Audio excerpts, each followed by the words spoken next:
I'm alarmed by the killing of a pregnant woman and young children during these operations. These incidents must be thoroughly investigated and those responsible held to account. Mr. President, regarding continued illegal settlement activity, approximately 2,000 new housing units have been advanced in recent weeks, mostly in Area C. State land declarations and settler outposts impede Palestinian land use for farming, while demolitions and evictions have been accelerated. Severe moving restrictions continue to paralyze daily life for many Palestinians, hindering access to essential services and economic activity. These developments, along with continued calls for annexation, present an existential threat to the prospect of a viable and independent Palestinian state and thereby the two-state solution. Mr. President, Israeli legislation that bans UNRWA from operating in Israel and occupied East Jerusalem took effect on the 30th of January 2025. The Secretary General has condemned the breach of inviolability of the United Nations premises in occupied East Jerusalem. UNRWA's work remains essential and must be allowed to continue unimpeded. Mr. President, the Palestinian Authority, as has been reported, continues to implement agreed-upon reforms, including fiscal and public finance policy, governance and rule of law, for the investment climate and basic service provision. In early February, the Palestinian Authority issued a decree cancelling financial payments to the families of Palestinians killed or imprisoned following attacks on Israelis. This represents an important step in the Palestinian Authority's reform agenda, and it should be fully implemented. Mr. President, turning briefly to the region, in Lebanon, the election of the president and formation of the new government provide an opportunity to fully empower state institutions in laying the foundation for greater stability, to extend state authority, and address the country's multifaceted challenges. And I call upon Lebanon and Israel to uphold their commitments upon the cessation of hostilities and undertake meaningful steps towards the full implementation of Security Council Resolution 1701, to restore stability and allow the people on both sides of the blue line to return home.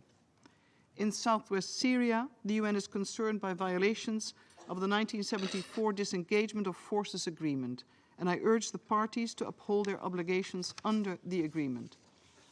Mr. President, since assuming the role of Special Coordinator for the Middle East peace process ad interim, my team and I have actively engaged with all relevant parties. I've initiated consultations in the region and will continue to engage with key stakeholders. These consultations have reaffirmed there is no sustainable resolution to the current war or wider conflict that is not fundamentally political. As we engage in planning for Gaza's future, we need to ensure, 1, Gaza remains an integral part of a future Palestinian state. 2, Gaza and the West Bank, including East Jerusalem, are unified politically, economically, and administratively. 3, there will be no long-term IDF presence in Gaza, and Israel's legitimate security concerns are addressed. We need to commit to ending the occupation and a final resolution of the conflict based on UN resolutions, international law, and previous agreements. I would like to make 4 key requests. First, continued support for the full realization of the ceasefire deal, including the release of all hostages. This is critical. Second, it is crucial not to lose sight of the dangerous dynamics in the West Bank and urgent de-escalation which is needed. Third, the international community must continue to support the Palestinian Authority in its reform efforts and its resumption of responsibilities in the Gaza Strip. Palestinian security forces should also be empowered to carry out their responsibilities in areas under their control. Fourth, politically and financially support Gaza's recovery and reconstruction effort. Mr. President, peace in the Middle East is possible. We can achieve a future where a safe and secure Israel exists, alongside a viable and independent Palestinian state. This requires continued concerted efforts, dedication, and political courage by all parties. The United Nations will continue to play its role in pursuit of lasting peace. Thank you. Thank Ms. Carr for her briefing. I now give the floor to Ms. Noor Agamani.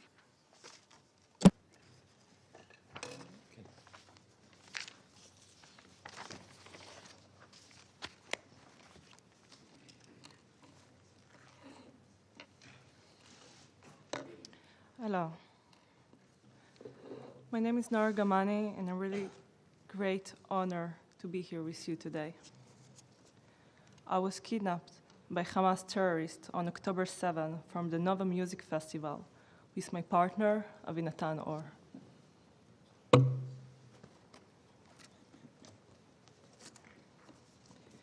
We were taken by force into Gaza. We were held in total fear, living in a nightmare. After 8 months in captivity, I was rescued by the Israeli soldiers. Being here today is a miracle. But I'm here today to tell you, we have no time. As I speak, there is still 63 hostages living in a nightmare, including my partner, Avinatan Or. In fact, we believe that 24 of them are alive. Many of them send sight of life through released hostages. Our life cannot go without them. And that is why I need to make sure that the world knows that. The deal must go on, in full and completely, in all the stages. My partner, Avinatan Or, and many other hostages are only supposed to be released in the second stage of the deal. We are talking about innocent people taken from this bed, from a dance party, from their simple life, into a pure hell. You don't need me to tell you about the 9-month-old Kfir and 4-year-old Ariel Bibas and their mother Shiri. Just a mother and her babies were brutally murdered in captivity. The crime is unthinkable. We cannot imagine it, but it happened. And that's why we cannot leave anyone there. I know what is the feeling to be left behind. I watch other hostages being released to their families. Every moment feels like the last moment of their life. Every second counts. While I was in Gaza, I was held with 2 little girls, Ila Rotem and Emily Hand. At that time, Emily was 8 years old and Ila was 12. I had to be brave, not only for myself, but also for the girls. I had to act like everything is going to be okay. And that's why I keep telling them, as long as we're here together, alive, in this room, nothing else matters. I told them to ignore all the booming, all the sound of shooting, and everything that was around us. Ila and Emily are both released in the first hostage deal after 50 days. I watched them and 2 other women who've been with me in captivity going back home to their families. As I will stay behind. I wasn't a part of any category that could be released. I can't even begin to describe the feeling of being the one that left behind.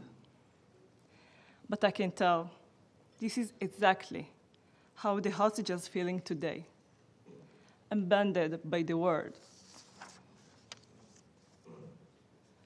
After 54 days in captivity, it was just me, Itai Svirsky, and Yossi Sharabi.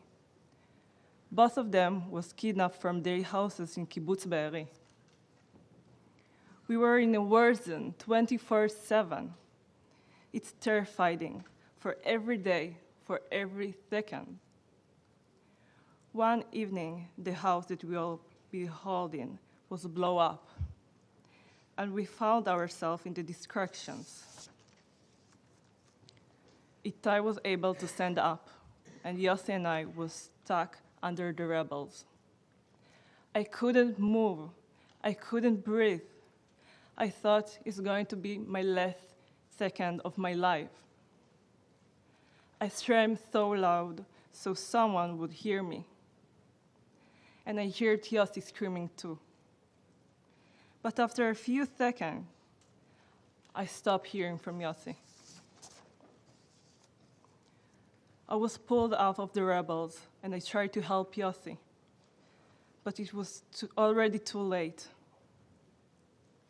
Yossi was a close friend of mine, and he was a pure, kind soul. He will always be in my heart.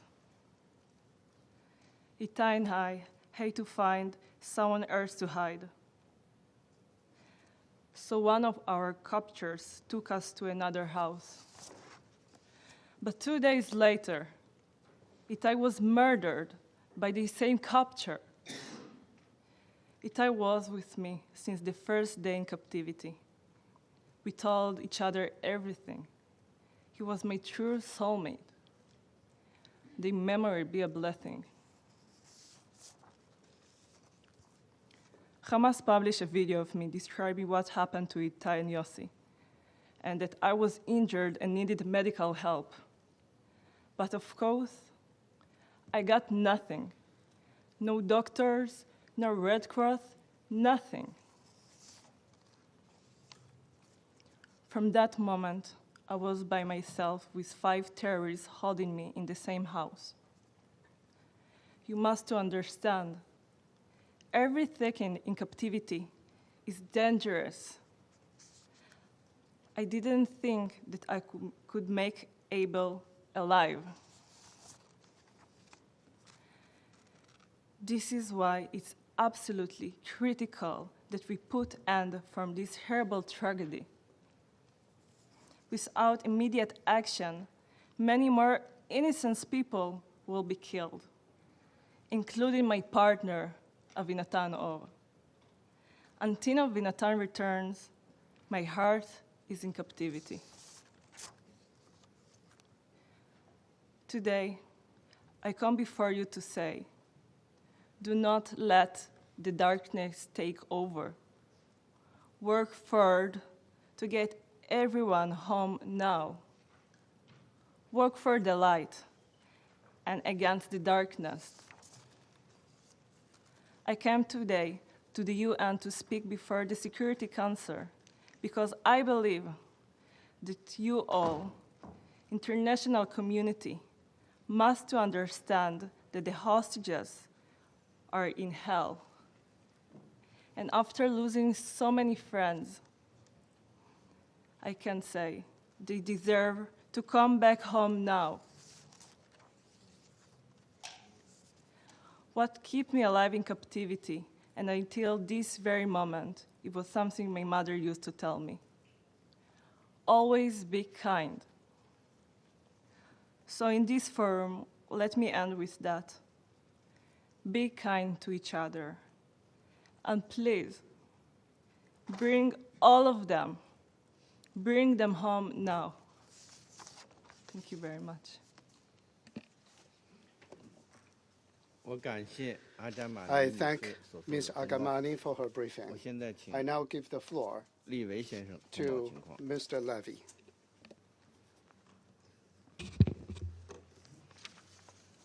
Thank you to the Council, the Chinese Presidency, Ambassador Fu. Good luck in your newest position, Special Coordinator Sigrid Kaag. I would like to offer some thoughts on the immediate challenges and the broader scaffolding required for a better future. Israelis deserve security. Palestinians deserve security.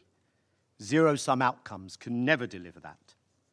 An inescapable anchor of this reality is the acknowledgement of the power asymmetry between an occupying, colonizing state and an occupied, colonized people. But more important, before all of that, I want to really express how moving and good it is to see Ms. Agmani here, humbling and heartwarming. I, and I'm sure many others, have seen other images of you from different times. Now these times, you managed to accompany Prime Minister Netanyahu in Congress. You were on the stage for the inauguration of President Trump. Now here, thankfully safe. Your partner not yet. And it was so important to hear your testimony of an awful experience to which no human should ever be subjected, because it reminds us that at the end of the day, this is about people. Each story deeply personal, your strength in the face of adversity, the thousands upon thousands of stories of individual hardship, Israelis both fallen and still held captive, the tens of thousands of Palestinians killed, many more maimed, starved, lives devastated, schools, hospitals, shelters, entire neighborhoods destroyed, and yet the remarkable resilience also of Palestinians. Dr. Hussam Abu Safir, the director of Kamal Radwan Hospital, still mistreated and held in Israeli detention. One really must not forget the names of the Bibas children, Ariel and Kafir, the circumstances of their death, nor the name of Leila Al-Khatib, a 2-year-old Palestinian killed in her home in the occupied West Bank just days ago while eating dinner with her family, or 5-year-old Hind Rajab, bombed and denied medical attention, dead with her family. Those lost in the turned-off incubators of Al-Shifa Hospital. A minute of silence for each of the Bibas children would be appropriate, as would a minute of silence for each of the more than 18,000 Palestinian children murdered in Israel's devastation of Gaza. That silence would extend to over 300 hours. And our task is to prevent that conflict and that human suffering. And it results from political conflict, preventable tragedies, and the many more tragedies that await if steps are not taken. When you peel back the layers, we are all people and we are all born equal. We can and sometimes should use strong and emotive language, but what we have at the end of the day is rules, is laws, is charters, is conventions, is rights that are codified.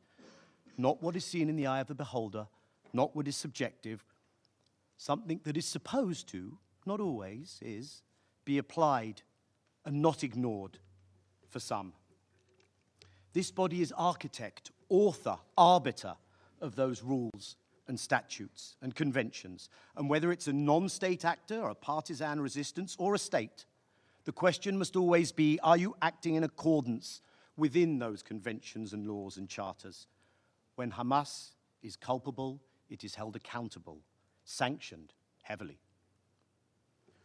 When an ambassador of a state stands at a UN podium with a little shredding machine and shreds the UN Charter, that's a gimmick. But when a state like Israel conducts itself in ways that render the Charter meaningless and which assault those conventions, including on genocide, rights, norms, and laws that this body holds dear, then that is a challenge that cannot be allowed to pass. It is the kind of affront which decades ago led to apartheid South Africa being suspended from active participation at the UN. The prevention of humanitarian assistance, the targeting of aid workers, and even of workers of this institution, all while attacking the bodies that uphold international law, the International Court of Justice, the International Criminal Court, and claiming the moral high ground while making specious accusations that somehow upholding the law is motivated by anti-Semitism. That worries me because it also cheapens what is a very real and dangerous phenomenon of anti-Semitism. As I have suggested before to this chamber, the absence of accountability, absolute impunity, is a guarantor of perpetual conflict. And I would put it to you that ultimately it does the people of Israel no favors either. I want to offer a very brief checklist of what, in an immediate and more medium term, scaffolding could be on which one could construct peace. The first that has been referred to already is the imperative of maintaining and completing this ceasefire, the release of all the Israelis, your partner included, the exchange of prisoners, the full Israeli military withdrawal, the surging of humanitarian assistance, which should never have been prevented.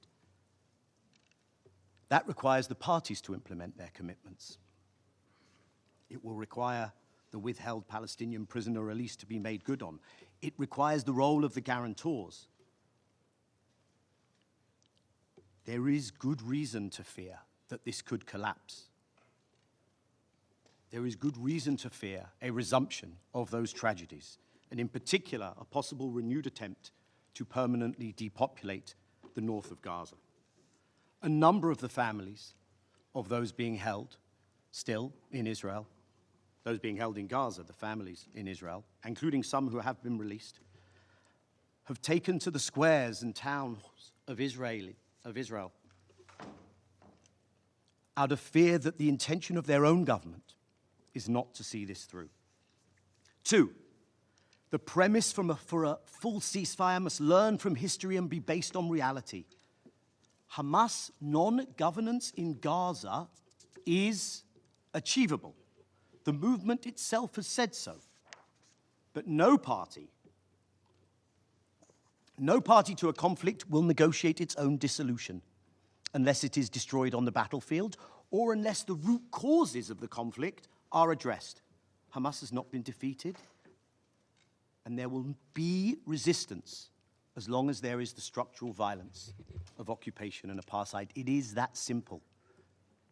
3, a familiar pattern of displacing Palestinians from refugee camps, 40,000 so far, of destroying infrastructure, is being enacted now by Israel in the occupied West Bank. And Israeli government ministers are threatening to annex the territory and make life untenable for Palestinians. This after the ICJ designated the entirety of the occupation as illegal. As we enter the month of Ramadan, there are reasons to be concerned that provocations might intensify in Jerusalem and at Al-Aqsa. In an environment in which ethnic cleansing is openly discussed, we should not be surprised if that thought also comes to the West Bank. 4, attempts to terminate the functioning of UNRWA are an integral part of this pattern. This body should be in no doubt that abruptly imploding UNRWA will contribute to greater insecurity and despair, a greater vacuum, and an escalating social and political crisis. One thing it will not do, though, is change the status of the refugees or negate their rights. 5, one of the most dangerous developments this body must be seized of is the lurch towards zero-sum thinking. Maybe it could be called the apartheid is not enough camp, whereby the very continued physical presence of Palestinians is something that part of the Israeli polity cannot abide. The unlawful forced displacement of Palestinians must not be endorsed or encouraged by any state, let alone a P5 state. Nothing can be more dangerous for either peoples than the notion that one people will be removed from the land. We know the circumstances under which many Jews came to this area. We know attempts have been made in the past to remove Palestinians. Neither people will be ethnically cleansed nor submitted to genocidal violence. That both people have a permanent home in this land should be a foundational principle. Given point 6, given the above, if a commitment to 2 states is to be meaningful, then as you said, the urgency of generating a radically revised incentive structure cannot be exaggerated. I would argue that quite simply it will have to be imposed on the occupying power. And that is the stiff challenge facing the Global Alliance for the Implementation of the 2-State Solution and the International Conference due this summer. Partition was the solution bequeathed by this body when there were fewer than 60 members of the UN. 33 states voted for partition in 1947. Much of Africa, Asia, the Caribbean remained under Western colonial rule. In the absence of partition, what we have is a single dominion under an apartheid regime, all in a place where Christians, Jews, and Muslims have lived together in the past. how much longer can we ignore that in that single dominion, the legitimate alternative is the full enfranchisement, equal and democratic rights of all of those within that space? Let me close by saying that I think we do see a surrounding region keen to more actively assist in resolving this, not to normalize with occupation, but to integrate under peace and equality. In the global majority South, we have seen new waves of solidarity and something of the spirit of Bandung of 70 years ago. The launching of the Hague Group just 3 weeks ago takes this solidarity to a new level. Those states committed to something that should be so self-evident, to uphold the rulings of the ICC, the ICJ, of this body when it comes to Palestine. And I urge all law-respecting states to consider joining this group. And globally, we live in an era of multipolarity, which, if I may say, the Chinese Foreign Minister Wang Yi some days ago in Munich said equal rights, equal opportunities, and equal rules must be the basic principles to avoid the Pandora's box of the law of the jungle and to avoid zero-sum games and exceptionalism, end quote.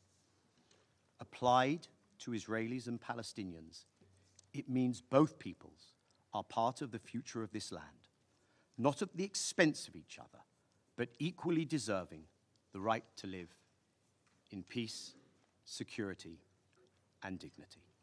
Thank you. I thank Mr. Levy for his briefing. I now give the floor to those council members who wish to make statements. I give the floor to His Excellency Mr. Georgios Gerontridis, Minister of Foreign Affairs of Greece. Thank you, Mr. President. Esteemed colleagues, it's a unique opportunity for the Council members to exchange views on a very critical issue at critical times. And I would like to thank our briefers, Ms. Kag and Mr. Levy, for their briefings, but above all, Noa Gramani for her shocking and alarming personal testimony. Following decades of war, and instantly stands indeed at a turning point. The ceasefire agreements in Lebanon and Gaza demonstrate that peace may indeed be attainable. During my recent tour in the region, I had a close-up experience of that new momentum. The recent long-awaited ceasefire and hostage release agreement in Gaza is a great example of this momentum and a reminder for all of us of what can be achieved through political will. After all, peace, like war, can succeed only where there is a will to enforce it. Political will is truly the key to finally overcoming the harsh reality of war, and in this spirit, I commend the persistent mediating efforts of Egypt, Qatar, and the United States, which continue to oversee the implementation of the ceasefire deal. It is now key to proceed to an agreement on all phases of this deal so as to ensure the release of all hostages and a permanent end of hostilities, which will allow planning for a more prosperous and secure day after for the whole region. Harrowing stories like Noah's or Siri Baiba's will echo for years. They remind us how urgent it is to immediately release all hostages and to make sure that what Noah described a few minutes ago never happens again. It reminds also that we need the ceasefire to hold and the conflict to end permanently. On the humanitarian front, the situation on the ground apparently remains alarming. Millions are in urgent need of primary health services, education, and shelter. Hence, the uninhibited and continuous flow of aid into all parts of Gaza should remain a priority. In this regard, we welcome the increase in the delivery of humanitarian aid following the ceasefire agreement, the reopening of the Rafah border crossing, and the reactivation of EU-BAM Rafah mission, in which Greece is pledging to participate. Mr. President, Greece is present in all efforts to alleviate the suffering of the people in Gaza. We have already welcomed, and we will continue welcoming injured children from Gaza for treatment to Greek hospitals. We also continue to send humanitarian aid to support Palestinian families, and through the Greek Orthodox Patriarchate of Jerusalem, the monastery of St. Porphyrios in Gaza has proven a safe haven of a big number of fellow human beings, both Christian and Muslims. We cannot change the past, but we can start laying the foundations for the future. Post-conflict planning, including governance, security, and reconstruction of the Gaza Strip, are also essential. The Palestinians should have a leading role in this process. Displacement of people would lead to instability in the whole region. The international community should continue assisting the Palestinian Authority, helping it addressing its immediate financial needs and implementing necessary reforms to promote good governance, strong institutions, and to ensure de-radicalization. The ceasefire agreement gives a much-needed impetus for the revitalization of the political process, the creation of a sovereign Palestinian state on the basis of a two-state solution according to the relevant Security Council resolutions, while recognizing the right of Israel to exist in peace and security. Sustainable peace is necessary to defeat extremism and radical forces in the whole region.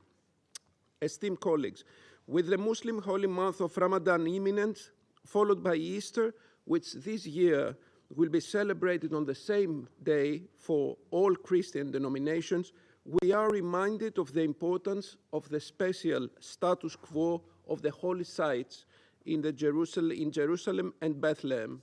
Taking into consideration the universal importance of the holy sites, I wish to reaffirm Greece's deep interest in the preservation of the status quo. Mr. President, please allow me a few comments on the broader region concerning the current situation. New hope is emerging from Lebanon. Greece warmly welcomes the formation of a new government in Lebanon following the election of President Aoun and the appointment of Prime Minister Salam.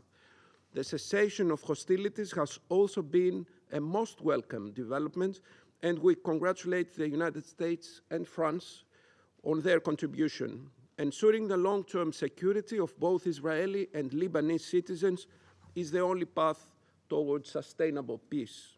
The Lebanese armed forces being gradually deployed south of the Litani River and securing the safe return of the displaced to their homes are playing a very important role in the implementation of the provisions of the ceasefire agreement and Resolution 1701. Greece, as a non-permanent member of the UN Security Council, will be actively engaged in the discussions for the renewal of the UNIFIL's mandate in 2025, while participating for a long time in the naval part of the mission with a frigate. When it comes to Syria, security and prosperity are of acute importance for regional stability. Therefore, safeguarding the unity, sovereignty, and territorial integrity of Syria is a shared aspiration and a shared goal. I recently visited Damascus, where I had a comprehensive discussion with Interim President al-Sara and Foreign Minister Sabaini. I also participated in a ministerial meeting on Syria held in Paris. My message has been clear and consistent in all my engagements. We support a Syrian-led and Syrian-owned political transition in the spirit of UN Security Council Resolution 2254. This process should include all ethnic and religious communities, as well as Syrian political forces. It should also pave the way to a constitutional reform and fair elections with a view to a democratic, representative, inclusive, and non-sectarian government with no foreign interference. As the international community rushes to address Syria's needs after 14 years of civil war, so must Syria demonstrate its goodwill and fully respect its neighbors' sovereign rights in accordance with international law and especially international law of the sea. In my opinion, the process of returning to normality goes through the 4 pillars: gradual lifting of sanctions, institution building, reconstruction, and the return of Syrian migrants to their homes. Esteemed colleagues, let me just brief you on the regional maritime security and freedom of navigation in the Red Sea, both under extreme pressure, as the danger of a prolonged insecurity due to Houthi attacks still looms. Maritime security is a declared priority for our tenure at the Security Council. As a maritime nation and a leading force in the EU naval operation Aspides, Greece will contribute to upholding respect for maritime security, freedom of navigation, and protection of seafarers in full compliance with international law. Against this backdrop, and working closely with our partners, we call for a comprehensive and inclusive political settlement in Yemen under the auspices of the United Nations, the only pathway towards lasting regional peace and stability. Mr. President, as the region is undergoing profound changes, we must seize any positive momentum and spare no effort through this organization, its bodies and agencies, to help it shape in the form of more justice, more dignity, and peace for all. I thank you. I thank His Excellency Mr. Gerapetrititis for his statement. And I'll give the floor to the representative of Slovenia. Thank you, Mr. President. I want to thank Special Coordinator Kaag, Ms. Kaag, for her briefing and also for her very clear asks to us. I also want to thank Ms. Argamani and Mr. Levy for their contribution, really thought-provoking contributions. And Ms. Argamani, I'm extremely glad to see you here, to see you safe and free, and bringing us first-hand account of your horror experience in the captivity. Mr. President, after months of relentless devastation and suffering, the ceasefire in Gaza has finally offered hope and relief to the people on the ground and beyond in the region. Despite being long overdue and facing persistent challenges, a sustained ceasefire is our best chance at seeing peace in the Middle East. The ceasefire is bringing closer to hostages and their families. We follow with sense of relief hostages being reunited with their families, and with deep sadness the return of remains of those who have not survived. We offer our condolences to their families and loved ones. Dignified release of hostages remains one of our priorities. Even though many return only to the rubble of what was once their homes, the ceasefire is bringing hope to the people of Gaza, hope that life can be more than just suffering, hunger, and destruction. The humanitarian situation in the Strip requires our continued attention. Ensuring unobstructed humanitarian access and lifting remaining restrictions on essential items designated as dual use are crucial. This too remains our priority. Permanent ceasefire is the first step to lasting peace and the two-state solution. In the words of Ms. Kaag, it is the last chance to achieve two-state solution, the end game for this Council for more than 70 years. It is therefore not possible to simply go back to the status quo before the start of the Gaza war. The unspeakable devastation and suffering of civilians in this war makes it clear why full implementation of Security Council Resolution 2735 and the agreement reached through mediation is crucial. We continue to support our partners, Egypt, Qatar, and the United States, in facilitating the progress towards a permanent ceasefire, including through swift negotiations of the second phase. We agree with you, Ms. Argamani. The deal must go on, and it is essential that all parties respect the terms of the agreement to preserve the ceasefire and to implement it in full. We underline our utmost concern over any proposal for relocation of Gazans. This Council has clearly rejected any attempts at demographic or territorial change of Gaza in its Resolution 2735, adopted on the proposal of the United States. Gaza belongs to Gazans, and it is an integral part of the Palestinian state. Palestinians should decide their own future in line with the principle of self-determination.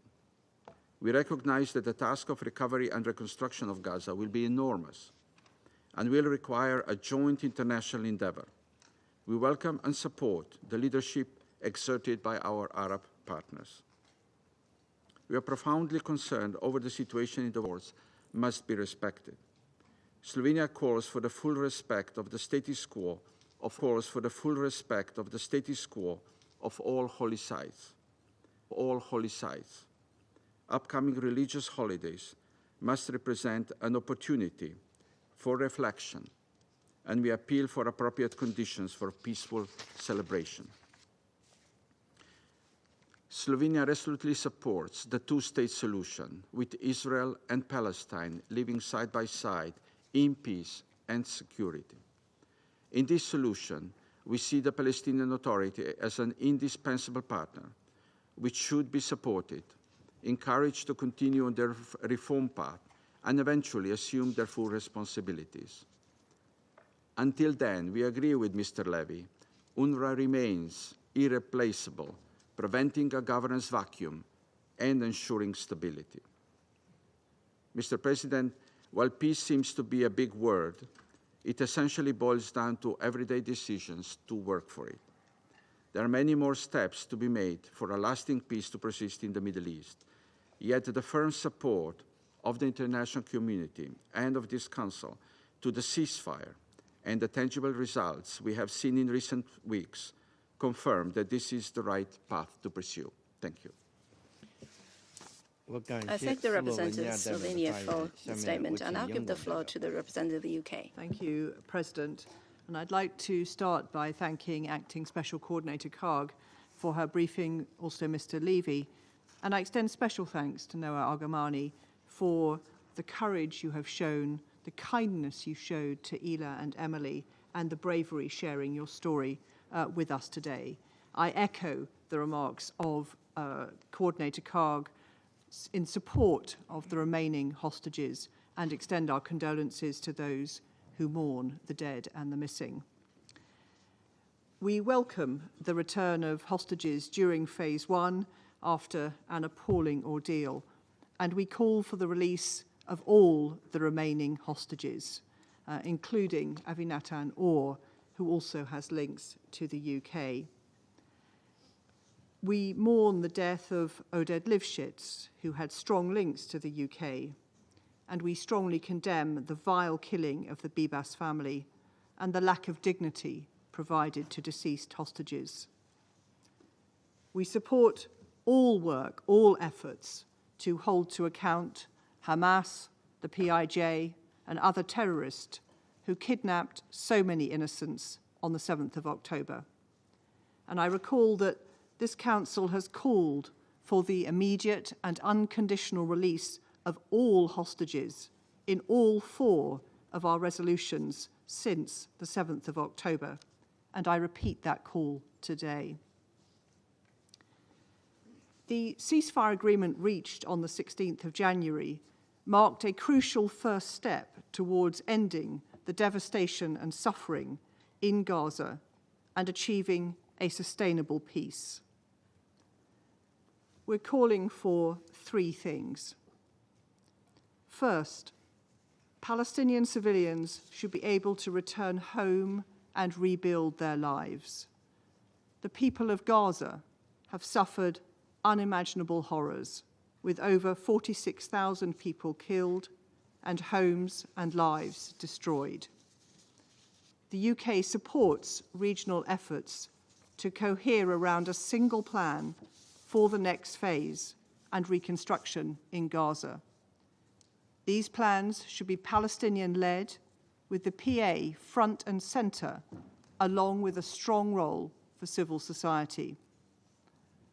Second, We welcome the improvement in aid supplies since the ceasefire agreement. But make no mistake, the humanitarian situation remains dire. We still need to see a sustained increase in the volume and types of goods reaching civilians, especially shelter and medical items. There can be no backsliding on this. We call for an urgent update to the dual-use list to allow essential supplies in and for commercial deliveries to be reinstated. The ceasefire has demonstrated the central role of the UN and humanitarian actors, including UNRWA. However, the humanitarian space is tightening with ongoing visa restrictions and legislative proposals impacting NGOs. So we call on Israel to continue to work with the UN and partners to ensure aid reaches people in need. Third, the UK is seriously concerned at the expansion of Israel's operations, killing and displacing civilians in the West Bank. We recognize Israel's right to defend itself, but it must show restraint and ensure its conduct is proportionate. Restrictions on Palestinian movement in the West Bank are excessive. These fuel further instability and jeopardize the prospects for long-term peace. President, in conclusion, we urge all parties to sustain the ceasefire deal, implement the agreement in full, and support efforts to move to phase 2. For the hostages and their families, for Gazan civilians, and for all the Israeli and Palestinian people who deserve a peaceful and secure future on the basis of a two-state solution. I thank you. I thank the representative of the UK for the statement, and I'll give the floor to the representative of Pakistan. Thank you, Mr. President. We thank Special Coordinator Sigrid Kaag for her comprehensive briefing. I think it was a grim, rather grave picture that she presented. She spoke of trauma, the fragility of the situation, and what she termed as perhaps a last chance for a two-state solution. And we think that your 4 key requests merit full support of this Council. We have also carefully noted the observations made by the CSO briefers. Human suffering, power asymmetry, root causes, occupation, apartheid, international law, and accountability were the key words there. Mr. President, the war in Gaza has brought an unfathomable human tragedy. Over 47,000 Palestinians, mostly women and children, have been killed. More than 90% of Gaza's infrastructure, homes, businesses, hospitals, and places of worship has been reduced to rubble. This is not just destruction. It is an assault on an entire people's existence. The scale of suffering demands not just our sympathy, but decisive action. After 15 months of relentless killing and devastation, the ceasefire brokered by Egypt, Qatar, and the United States offers a fleeting moment of relief. Pakistan welcomes this diplomatic breakthrough and commends the mediators. Yet we must not mistake this pause in violence for peace. The situation remains precarious. Delay in releasing Palestinian prisoners risks derailing the process. prolonging suffering and undermining trust in future agreements. The ceasefire must be honored in full and must lead to a permanent cessation of hostilities. But even if the guns have fallen silent in Gaza, a deeper crisis persists. Peace cannot take root as long as Israel's actions in the occupied West Bank continue with impunity. Over 50,000 Palestinians have been forcibly displaced, the largest mass expulsion since 1967.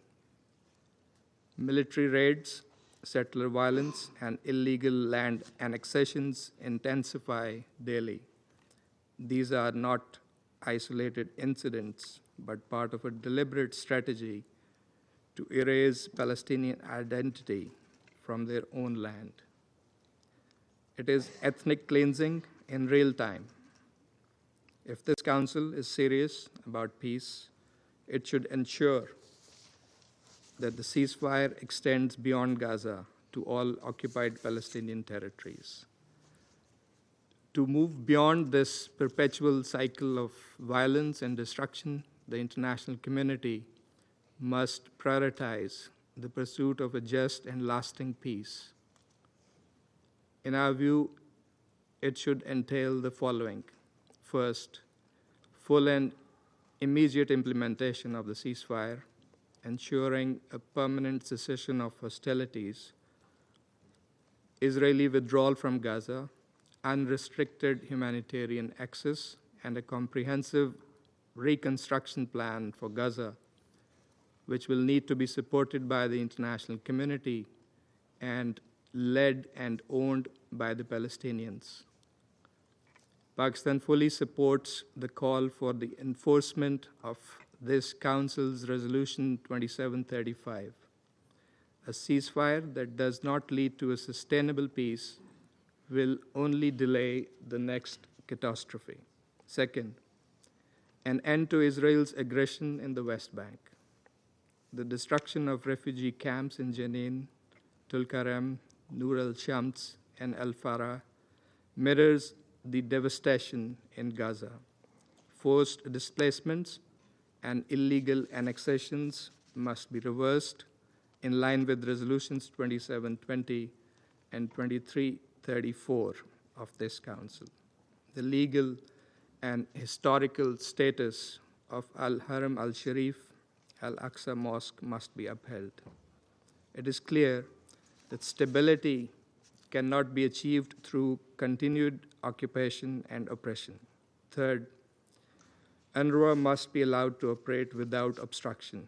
Israel has a legal duty under Article 2.5 of the UN Charter to facilitate its work. General Assembly's Resolution 79232 reinforces this obligation and condemns all attempts to hinder humanitarian aid. The deliberate targeting of aid agencies is a moral outrage and a violation of international law. Humanitarian relief cannot be allowed to be weaponized. Fourth, we must revive a credible, irreversible political process that leads to the establishment of a Palestinian state. Full UN membership for Palestine is not a symbolic gesture. It is a legal and moral imperative. The June conference, to be co-chaired by France and Saudi Arabia, presents an important opportunity for peace that must be seized and fully supported by all of us through concrete actions and support for the Palestinian Authority. And let us be clear, peace cannot and must not be allowed to be dictated by the occupier. It must be grounded in justice, international law, and the inalienable right of the Palestinian people to self-determination. The upcoming Emergency Arab League Summit in Cairo, to be followed by the OIC Foreign Ministers meeting in Jeddah, are expected to provide crucial guidance on addressing the dire situation in Gaza and the broader Palestinian question. Leaders will reaffirm solidarity with Palestine and send a resolute message rejecting any attempts to forcibly displace the Palestinian people or alter the status of the occupied territories. This Council must continue to stand firmly against forced displacement and annexation. A just peace demands more than diplomatic declarations. It requires enforcement, accountability, a rejection of impunity, and pressure on the occupying power to comply with UN resolutions and international legitimacy. The right of return for Palestinian refugees and the realization of a sovereign, independent, and contiguous Palestine are not mere aspirations. They are the foundation of any lasting peace in the region.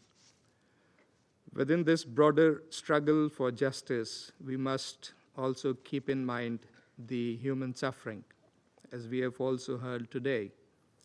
We cannot forget the thousands of Palestinian prisoners languishing in Israeli custody, arbitrarily detained, tortured, and held in inhumane conditions. They suffer in silence. Some have perished due to mistreatment and medical neglect. These are war crimes. The world cannot afford selective morality. Double standards on human rights only embolden injustice and perpetuate the conflict. Israel's illegal occupation of the Arab territories is at the core of the turmoil in the Middle East. Full implementation of this Council's resolutions with regard to Syria, Lebanon, and Palestine is imperative for a just and lasting peace in the region. Pakistan stands resolutely with the Palestinian people in their rightful struggle for self-determination, freedom, and statehood. A sovereign, independent, and contiguous state of Palestine based on pre-1967 borders with Al-Quds, Al-Sharif as its capital is not just a political necessity, it is a moral imperative. If we truly believe in the UN Charter principles, if we stand for justice, for the rule of law, for the fundamental right of all peoples to live in dignity, then we must act. Justice for Palestine cannot wait. I thank you. I thank the representative of Pakistan. I give the floor to the representative of the Russian Federation. Mr. President, we would like to thank the Interim Special Coordinator for the Middle East Peace Process, Ms. Sigrid Kaag. We thank her for a detailed briefing on the situation in the region. And we listened very carefully to Daniel Levy and to Noah Argamani. What happened on the 7th of October 2023 and thereafter in Israel and in the Gaza Strip has created a completely new level of cruelty and a disproportionate reaction to it. The death in captivity of 2 Israeli children whose bodies were last week transferred to their families in Israel leaves no one indifferent, no one who believes that the human life is priceless. And we are shocked by the death of 17,000 Palestinian children who were killed in Gaza during the escalation of the conflict. In January, Russia initiated a special meeting of Security Council on children in the light of what is happening in the Strip. Tens of thousands of children in the Strip were wounded or are missing. The children in Gaza continue suffering from a lack of humanitarian assistance, hunger, and disease. And behind each of these episodes, there is a huge human tragedy. We send our condolences to the families and loved ones of all children whose lives were lost in this horrible and absolutely unnecessary conflict. We grieve not just for them, but also of all those who have fallen fallen in the course of this escalation. Cruelty should not beget cruelty. This endless and vicious circle of violence must end. Mr. President, many responsible members of the Council, including Russia, for the long 15 months of the conflict have tried to stop it and obtain a ceasefire. Because of the position taken by the Biden administration, which aligned itself with Israel in everything, we haven't been able to do this for a long time. And it was only on 19th of January this year that we saw a glimmer of hope, when finally an agreement came into effect between Israel and Hamas. The fact that they were just about to be obtained was something that the American mediators kept telling us since the moment the Security Council Resolution 2735 passed in last June. At the same time, they kept members of the Council from passing any outcome or signal which could have accelerated the process. The long-awaited ceasefire in Gaza resulted in the release of the first hostages, including a Russian national, Mr. Trufanov, and the release of the Palestinians detained in Israel. This deal also unblocked the humanitarian assistance to all those suffering and needy and opened the opportunity for upscaling the supplies. But those were the only reasons for joy and optimism. As we're nearing the end of the first phase, the concerns grow about its further implementation. We increasingly hear from both sides mutual accusations and violations, bad faith in the implementation of individual steps. At the same time, the opaque monitoring mechanism unfortunately could lead, obviously, to a stalling of efforts and creates a risk of destabilization and fresh violence. Mr. President, we should not allow the situation to develop by itself and allow the war parties on both sides of this confrontation to sabotage it. And we count in this context also on a consistent stance of the new American administration, whose involvement at the final stage resulted in tangible steps. It's important to avoid any kind of provocation steps, both by the Israeli and Palestinian radicals, who can once again derail this process that came into being with such difficulty. In this context, we have growing concern about the continued crisis surrounding UNRWA, which entered a new acute stage after the Knesset laws, which violate Security Council resolutions, which ban the functioning of the agency on some sovereign territory of Israel.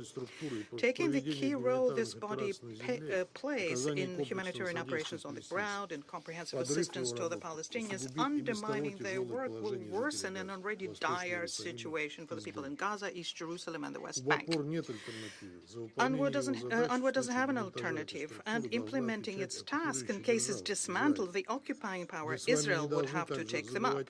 Nor should we forget the role that the agency plays in the Middle East settlement, in particular in the context of dealing with one of the key final status issues, namely the issue of Palestinian refugees. Mr. President, I think everyone understands that without the relaunching of a comprehensive peace settlement process on the basis of recognized international decisions, the region will continue teetering on the brink of a major war. We are, of course, certainly not diminishing the importance of sensitive agreements, but limiting ourselves to just that is not something that we should be doing, nor should we be proposing the decisions which are infringing the interest of one party and prioritizing the concerns of the other. It's important also to take into account the interests of all countries in the region and the key players who can contribute towards durable, lasting, and sustainable peace in the Middle East region. The Security Council, as a primary body to maintain international peace and security, also should consider the situation in the region not only through the lens of the most recent escalation in Gaza. We should not close eyes to the military operation by Israel in the West Bank, which is being conducted using heavy weaponry. Another dangerous destabilizing step here is a widening of the occupation area in the Syrian Golan Heights in Lebanon and the bans on the movement and return of the IDPs. Also, such obvious provocation as a combat overfly during the funeral of the Hezbollah Secretary General Nasrallah in Beirut. Furthermore, we shouldn't ignore the irresponsible statements made by politicians in West Jerusalem who are trying to claim claim that the deal wasn't there to have a ceasefire, a permanent ceasefire, and try to find a way out of an unprecedented and most serious crisis, but only to make sure that the Israeli hostages are returned. We, for our part, confirm our position of principle for making the ceasefire in Gaza a permanent and sustainable one, leading to the release of all hostages and detainees. We advocate a speedy as possible return to the peace process on the recognized basis of having two states. We are convinced that without a just and lasting settlement, ensuring the legitimate hopes and aspirations of the Palestinians for their own state, we will not be able to spare the Middle East from new outbreaks of violence. And we do hope that this lesson has been very well and truly drawn by those who are working on further regional initiatives on the basis on the fragile but very important ceasefire in Gaza. I thank you. I thank the representative of the Russian Federation, and I give the floor to the representative of Algeria. Mr. President, at the outset, I would like to express my sincere gratitude to the Special Coordinator, Mrs. Sigrid Kaag, for her sober and insightful briefing. We also listened attentively to the representatives of civil society. The situation in the occupied Palestinian territories remains a source of grave concern, despite the reduction of violence observed in Gaza following the ceasefire agreement in January. Yet, the situation continues to be volatile, with ongoing oppression and escalating tensions in the West Bank. Without hope for a political horizon or a durable solution, the suffering of the Palestinian people may persist indefinitely. In this context, I would like to highlight the following key points. First, the ceasefire agreement must be fully implemented. This agreement provided a crucial window for the delivery of humanitarian aid. It allowed the people of Gaza to experience a temporary reprieve from unthinkable hardship. Algeria calls on all parties to uphold their commitments under the ceasefire agreement and adhere to their obligations under international humanitarian law. The ceasefire must be maintained in line with Resolution 2735, which emphasizes that the ceasefire will continue as long as negotiations are ongoing, and that the mediators will work to ensure these negotiations continue until all agreements are reached.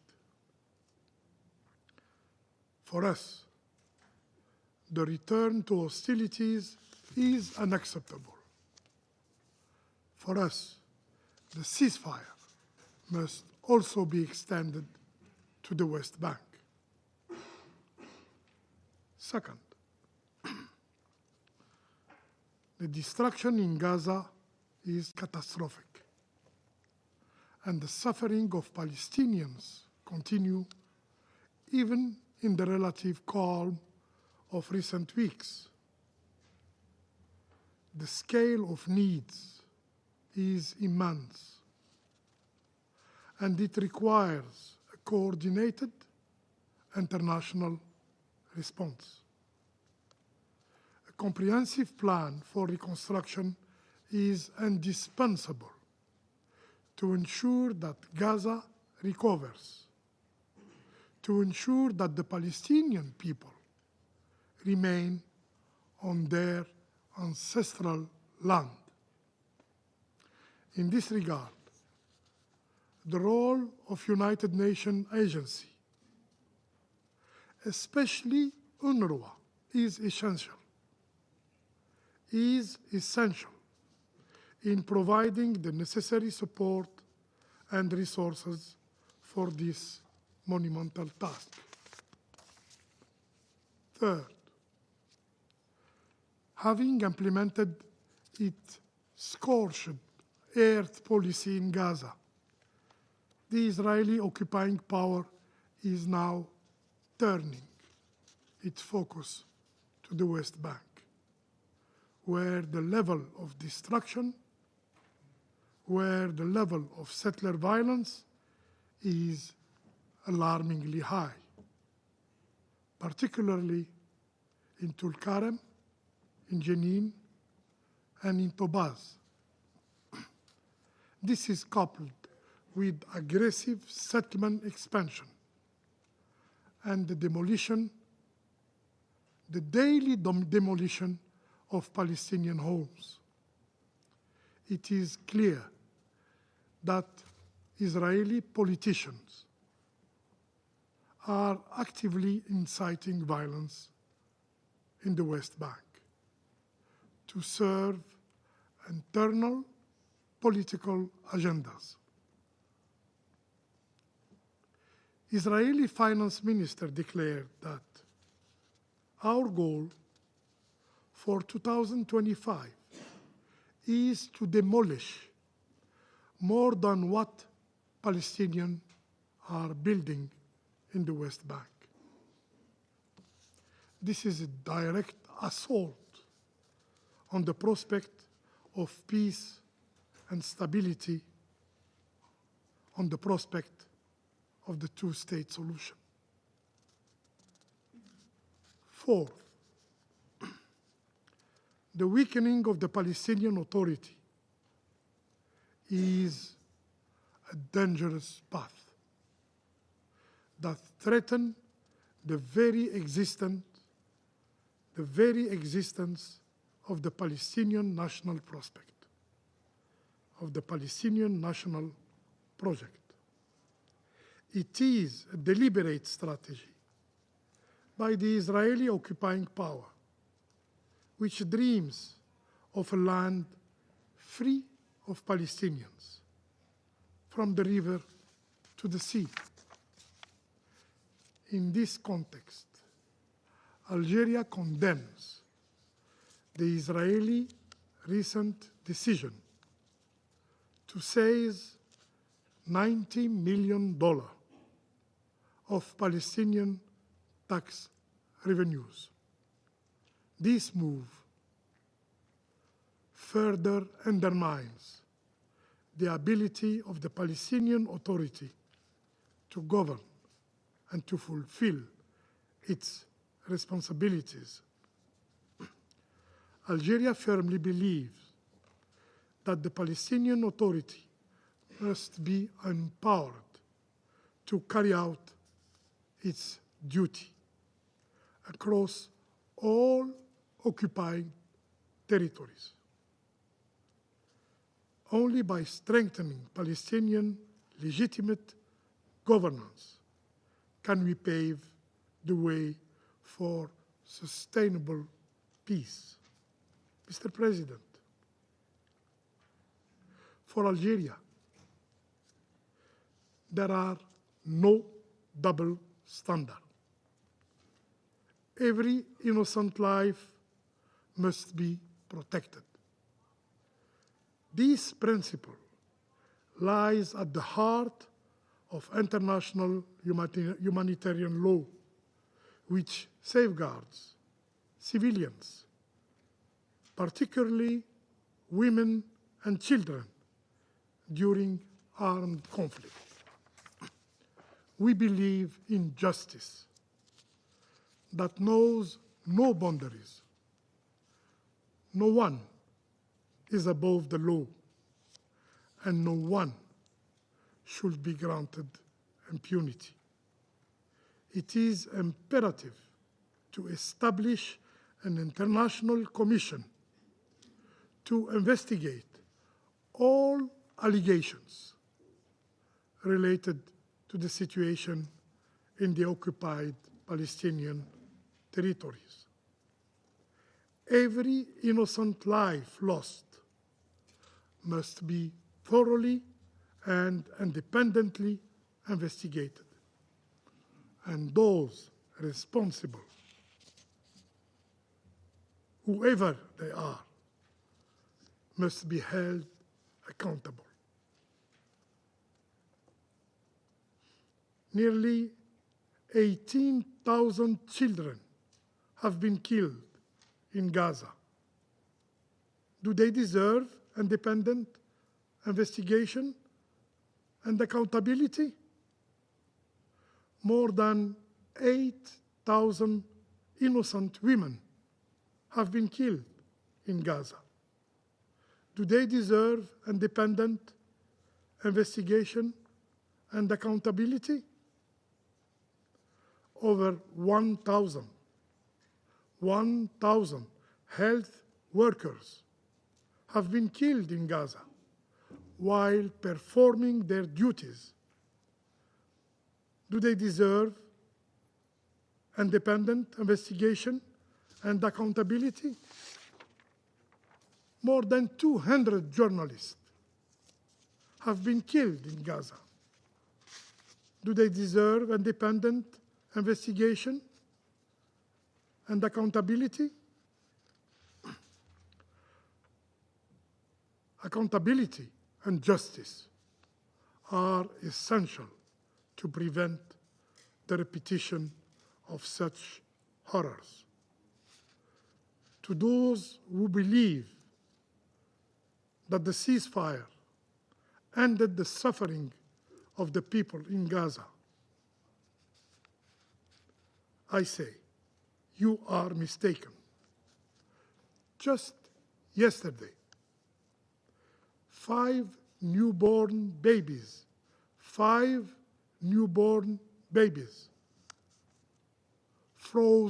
to death in a hospital in Gaza City.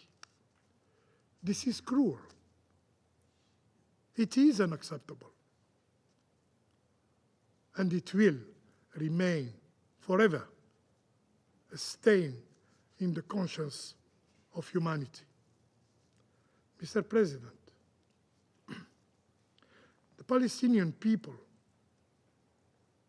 will not forget their land. The Palestinian people will not relinquish their right, and they will not cease their struggle for freedom. Occupation will never be accepted. Abnormal situations can never be normalized. Therefore, the international community must address the root cause of the suffering, I mean, the illegal occupation. And the ceasefire agreement should serve as the foundation of a comprehensive and durable peace plan under international law. We have no more time to waste. The ruling of the ICG and the General Assembly resolution ES 1024 are clear.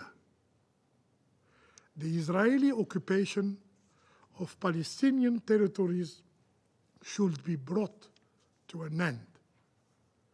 The international meeting to be held next June is an opportunity that we must seize for an irreversible path toward the establishment of a Palestinian state in the boundaries of June 1967. As President Abdelmajid Tebboune rightly stated, and I quote, "It is our duty to promise it to them by international law in full and without conditions." End of quote. This reality is the establishment of a sovereign Palestinian state with Al-Quds Sharif as its capital. I thank you, Mr. President. I thank the representative of Algeria for their statement. I now give the floor to Denmark. Thank you, Mr. President. And let me also thank Special Coordinator Kaag, Ms. Akamani, and Mr. Levy for their substantive and useful briefings. Colleagues, for decades, the international community has discussed the Israeli-Palestinian question, determined to reach a lasting peace through a two-state solution. This remains as urgent as ever. Mr. President, the first month of the ceasefire has brought much needed relief to the Israeli people and the civilian population of Gaza. We urge all parties to do their utmost to uphold this ceasefire and ensure its full implementation. As we've heard here today, the suffering of the innocent people who were taken hostage by Hamas on October 7 has been immense. It is hard to fully comprehend the terror they have endured. I thank Ms. Agamani for sharing her shocking experience and her perspective with us today. It takes much courage and strength to do so. Let me be clear. As stated many times before, we condemn the terrorist actions of Hamas and reiterate our call for all remaining hostages to be released immediately and without conditions. This must be done in a private, dignified, and safe manner. We regret that this has not been the case so far. Our condolences go to the grieving families whose loved ones tragically did not make it out alive. And our thoughts are with those who are still waiting to be reunited with loved ones, including you, Ms. Agamani. Mr. President, the ceasefire is saving lives, and the humanitarian consequences of a resumption of hostilities are simply unconscionable. We must do all we can to avoid that, and for the ceasefire to continue and move to phase 2. We welcome the surge in humanitarian aid into Gaza, as well as the resumption of medical evacuations. There is now an urgent need for critical medical equipment to enter Gaza. More heavy machinery for removal of rubble and unexploded ordnance is also needed. We thank the UN and the humanitarian community, including UNRWA, for their tireless work to make this possible. Gaza now faces a daunting task of reconstruction. The international community must support these efforts. Denmark and the European Union stand ready to do so within the proper framework. We note in this regard the active role taken by Egypt and other countries of the region in developing a comprehensive plan for Gaza's early recovery and reconstruction. We hope that these and other efforts can lead to a better future for the civilian population of Gaza, who have long suffered from Hamas' brutal leadership and devastating consequences of war over the past 60 years. Mr. President, in the West Bank, including East Jerusalem, we are deeply concerned by the escalating violence and large-scale security operations. We recognize the legitimate security concerns of Israel and the need to combat terrorism. However, we reiterate that security operations should be carried out in accordance with international law, including international human rights law. We are deeply alarmed by the continuing expansion of illegal Israeli settlements, the drastic increase in settler violence, as well as extensive movement restrictions. We recall that the settlements are illegal under international law and undermine the prospects for a two-state solution. The continuous settler violence must stop and perpetrators held accountable. Mr. President, recent attempts to forcibly enter and close down UNRWA schools in East Jerusalem, challenging Palestinian children's right to education, are deeply concerning.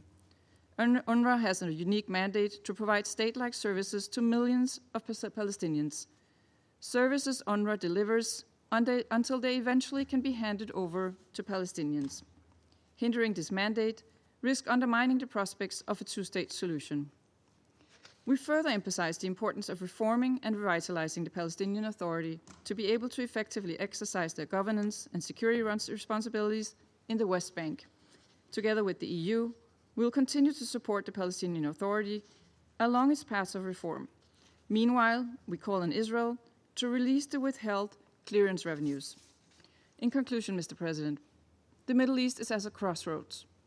After immense suffering, death, and destruction, we must deliver lasting peace to the peoples of Israel and Palestine. A peace with security and dignity, as mentioned by the Special Coordinator. The formula for this is well known. It is the realization of two states, Israel and Palestine, living side by side in peace and security. Denmark remains fully committed to this goal. I thank you. I thank the representative of Denmark for her statement. Now I give the floor to Republic of Korea. Thank you, Mr. President. At the outset, I would like to thank Special Coordinator Sigrid Kaag and Mr. Daniel Levy and Mr. Daniel Levy for their briefings. In particular, I would like to thank Ms. Noah Argamani for her testimonies. I believe everyone in this chamber takes your testimony very seriously and understands clearly and loud the message you want to convey today. Mr. President, for the last month, Israelis and Palestinians, as well as the entire world, have been witnessing what firm political will can bring to the region. Family members of Israeli hostages, brutally and unjustifiably held by Hamas for more than a year, have finally reunited with their loved ones. Palestinian prisoners were also freed by Israelis. Hundreds of trucks now enter Gaza every day, and law and order there has been improved. Now is the time to think about a peaceful tomorrow. And it is clear that in order to prepare for those next days, beneficial to both Israelis and Palestinians, the current ceasefire deal must be extended to the second phase.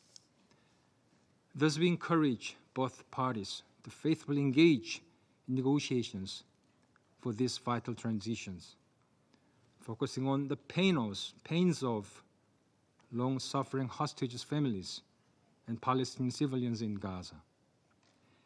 Millions of lives hang in the balance. Innocent human beings must hold more weight than all other parochial political interests. To this end, we call on the parties to the conflict to sincerely implement the current phase of the ceasefire, hostage release agreement, with the utmost commitment.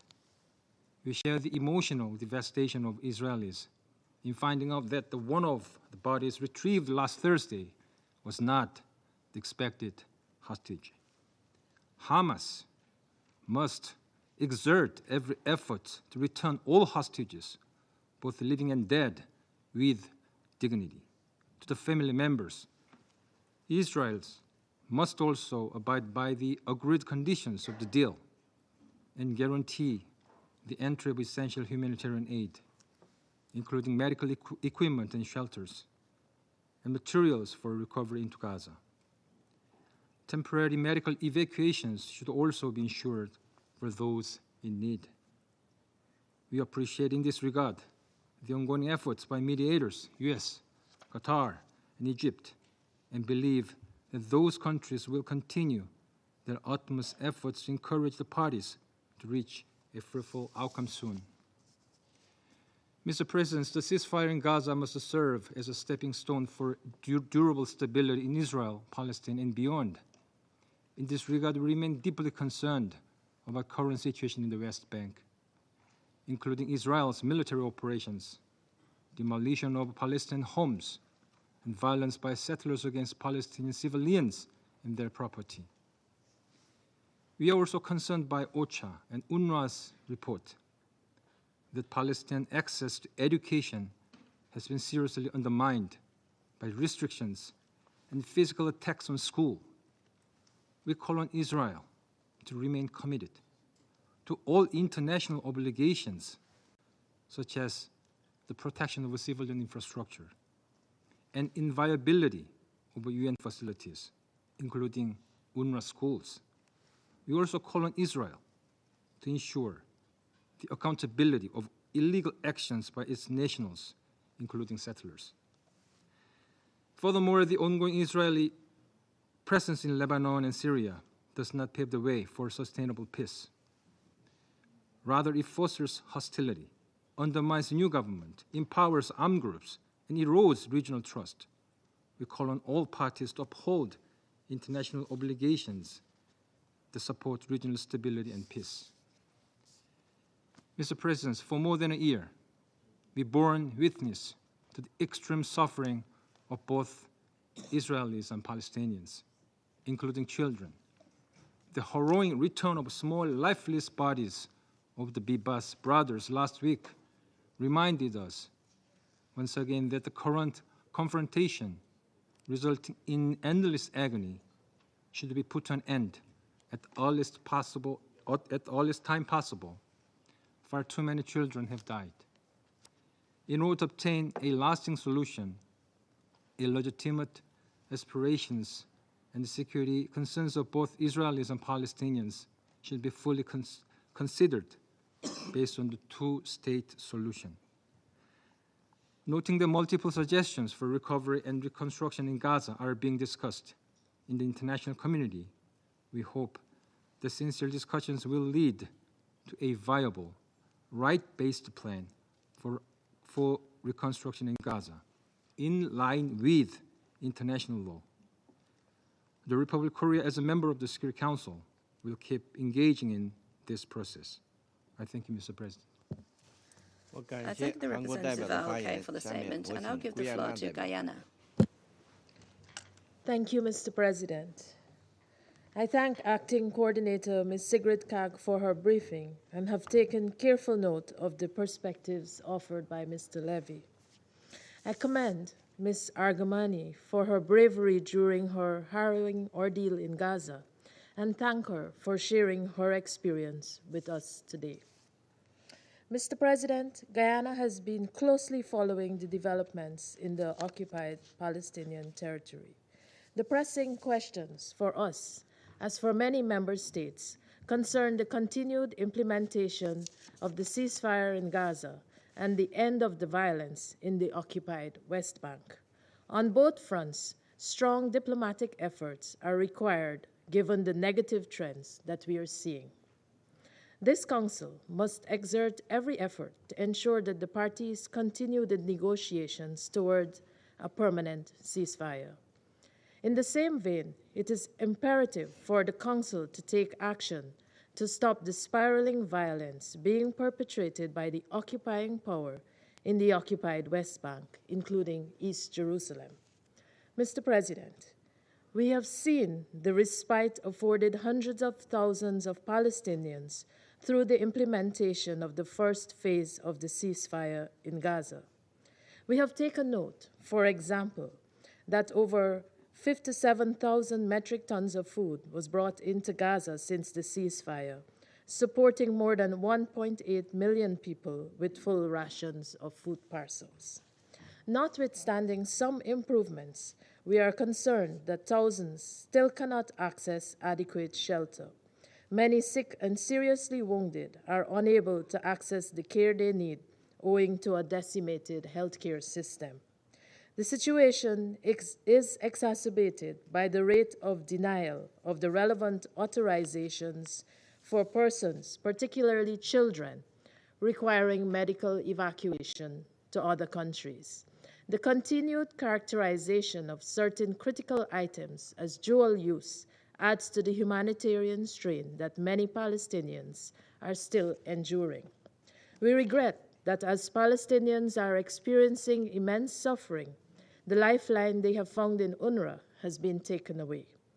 This has happened despite decisions taken by member states of the United Nations for the agency to continue implementing its mandate as established by the General Assembly. We again call on Israel to abide by its charter obligations to ensure that the UN's work, including that of UNRWA, is not hindered in the occupied Palestinian territory. Guyana urges the parties to fully abide with their obligations under international law, including international humanitarian law and human rights law. We call for the unconditional and dignified release of all hostages and Palestinians detained in Israel without charge. Guyana also emphasizes the obligations to treat hostages and detainees with respect and dignity, and stresses that they should be allowed visits by the Red Cross. We have followed closely the matter involving the Bibas family that was taken hostage on 7th October. We are saddened that all those taken hostages were not released alive to Israel. There must be full accountability for all the atrocities perpetrated during this war, including for the taking of hostages, the killing of civilians, the forced displacement of hundreds of thousands of persons, and for the use of starvation as a weapon of war. Mr. President, it is critical that the ceasefire in Gaza continues to hold, and we urge the parties to prioritize the lives of civilians as they negotiate the remaining phases of the ceasefire agreement. Gaza must not be plunged again into war after 15 months of death and destruction. While our eyes are on the fragile ceasefire in Gaza, the threat of an inferno in the occupied West Bank is real, and many of the same patterns observed as the Gaza war developed are now being witnessed in the West Bank. Guyana urges the Council to work collectively to prevent further displacement, death, and destruction in the occupied West Bank.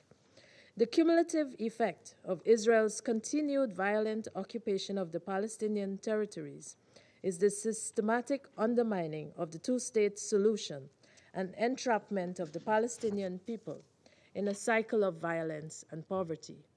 Israel's operations in the occupied West Bank, for example, negatively impact the capacity of the Palestinian Authority to govern the area. We urge the international community to continue supporting a lasting, just, and comprehensive solution of the Palestinian question. Israel's settlement policies and practices must end. It must adhere to its obligations to bring its occupation of the Palestinian territories to a swift end in line with the advisory opinion of the International Court of Justice and General Assembly Resolution ES 1024. I reiterate 3 appeals.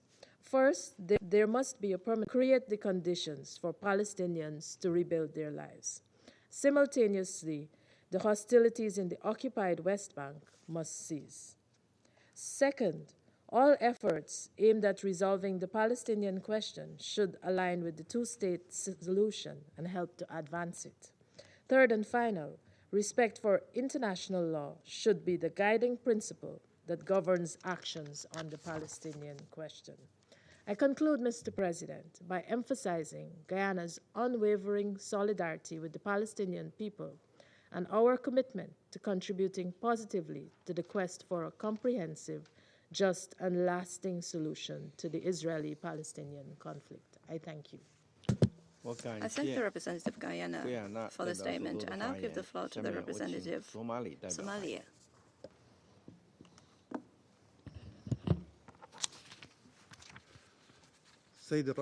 Mr. President, at the outset, I would like to thank Special Coordinator Ms. Sigrid Kaag for her informative briefing and for her continued efforts to facilitate mediation and humanitarian assistance in Gaza. And we express our appreciation for the vital role of the United Nations and the regional partners in order to promote peace and stability in the region, in particular in light of the current challenges. We have listened carefully to the briefings by the speakers today, and we welcome the prisoner exchange that has taken place lately, and we consider it a positive measure in order to build trust between the parties, and we call for the full commitment to international law in implementing the measures. Mr. President, the ceasefire deal is a decisive step towards ending the hostilities and alleviating the suffering of the civilians in Gaza. We urge the parties to fulfill their commitments as per the ceasefire and to refrain from anything that threatens the truce. This ceasefire deal must be a basis for a sustained peace in a manner that guarantees protection of civilians and providing urgent humanitarian assistance. In this context, we call for the transition from phase 1 to phase 2 of the ceasefire, so that the ceasefire continues and leads to a sustained peace. All military operations in the occupied Palestinian territory must end, in particular in the West Bank and East Jerusalem. The continued attacks and the illegal arrests and the settlement expansion and the excessive use of force all undermines the spirit of the ceasefire deal and impedes the efforts of mediation that seeks to preserve the stability. The international community must condemn these violations clearly, and all parties must commit to the highest degree of restraint to prevent escalation. The mediation efforts will not succeed if the aggression continues unchecked. Mr. President, the next phase must include comprehensive measures to facilitate reconstruction, especially rebuilding the health sector in Gaza. The medical facilities have suffered great damage, leaving thousands without access to health care. We emphasize also the need to guarantee the free and uninterrupted flow of humanitarian assistance into Gaza without characterizing life-saving items as dual-use items.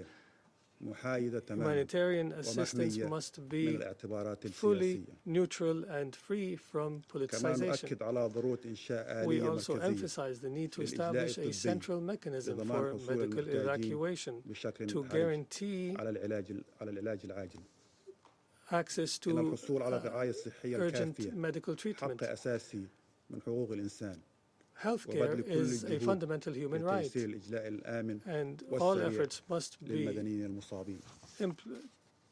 implemented to secure safe medical evacuation. Mr. President, we have been following with great concern the recent restrictions imposed by the Israeli authorities against UNRWA. UNRWA is the lifeline of humanitarian assistance in Gaza. They provide vital assistance, healthcare, education for millions of Palestinians.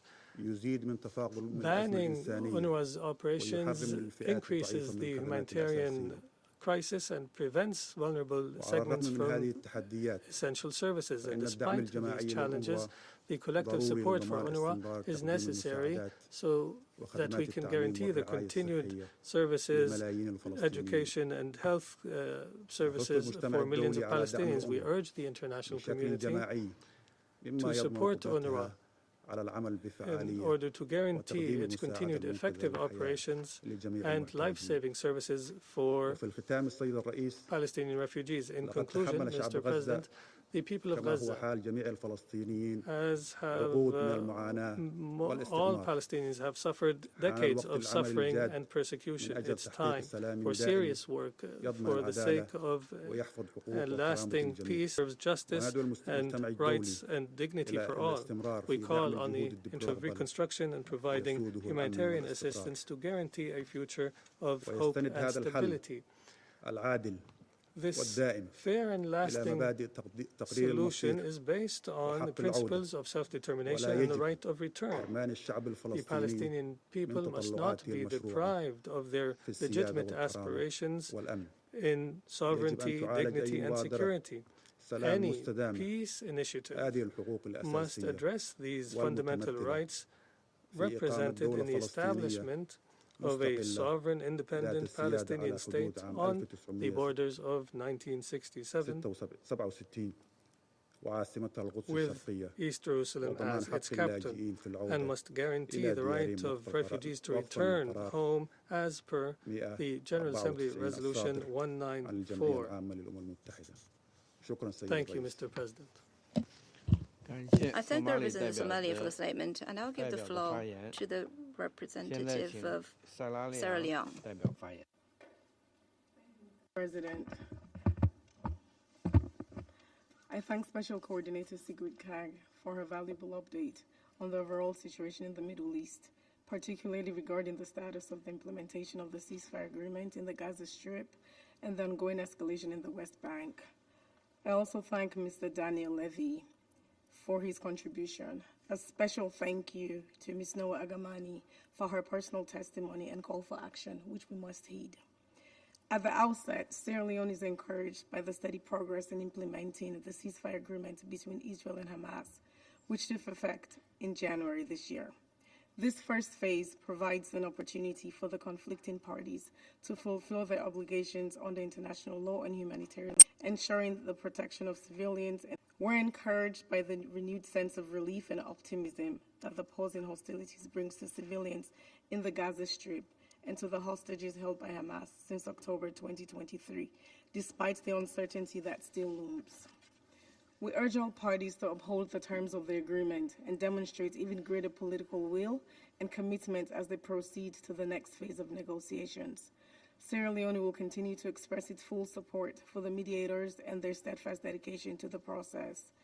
It is our hope that this pause will lead to a permanent end to the conflict and a lasting ceasefire extending throughout the entire occupied Palestinian territory. Mr. President, we have taken note of the letter from the permanent representative of Israel to the United States, dated February 21, 2025, concerning the tragic case of the Baibas family. The tragedy of all affected families behoves the conflicting parties and leadership to commit to the full implementation of the ceasefire agreement. As we extend our deepest sympathies to all victims, including the hostages and their families, we reiterate our call for investigations into allegations of abuses against hostages, prisoners, and for accountability for the grave crimes committed in the context of the conflict in Gaza and ongoing occupation of Palestine.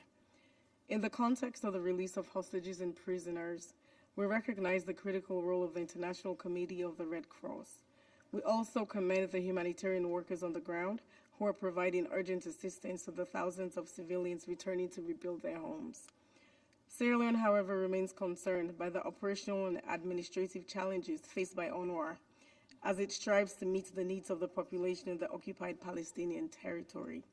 We reiterate our call for UNRWA to be allowed to continue its operations as it remains a vital lifeline for the Palestinian people. Mr. President, reports from the West Bank are deeply troubling, with over 40,000 civilians displaced after weeks of sustained violence and destruction. Sierra Leone is gravely concerned about the ongoing military operations in the areas surrounding Jenin, Tol Karim, and Tubas, as well as the arrest and detention of civilians and the severe restrictions on movement that are endangering the safety and livelihoods of Palestinian civilians. We're equally concerned about the increasing violence from settlers and clashes between armed Palestinians and Israeli forces. At this juncture in our efforts towards a peaceful resolution of the Palestinian issue, Sierra Leone wishes to emphasize the following points. First, The surge in humanitarian assistance must be sustained, and humanitarian actors should be granted unimpeded access across the Gaza Strip and the West Bank. We support the call for humanitarian experts for increased commercial activity to reduce civilian dependence on humanitarian aid and to revitalize the local economy. We also stress the urgent need for Israeli authorities to approve the entry of items deemed as dual-use items for medical purposes and to expedite the approval processes for the evacuation of children and other patients requiring specialized medical treatment. Second, we recognize the importance of early recovery and reconstruction efforts in Gaza, which are crucial for rebuilding lives and institutions that will help safeguard peace and secure the future of Palestinians. Both the Gaza Relief and Early Recovery Plan and the Gaza and West Bank Interim Rapid Damage and Needs Assessment offer valuable strategies in this regard. Third, the international community must continue to strengthen the political framework for a two-state solution that ensures the self-determination of the Palestinian people based on international law and relevant United Nations resolutions. Over the years, it has become clear that only a diplomatic and political resolution can bring lasting peace, and the Israel-Palestine conflict is no exception. We look forward to participating in the upcoming international conference under the auspices of the UN in June. In conclusion, Mr. President, it is imperative that the parties prioritize peace and continue to uphold and implement the ceasefire agreement, and we collectively remain steadfast in our commitment to resolving the long-standing conflict between Israel and Palestine.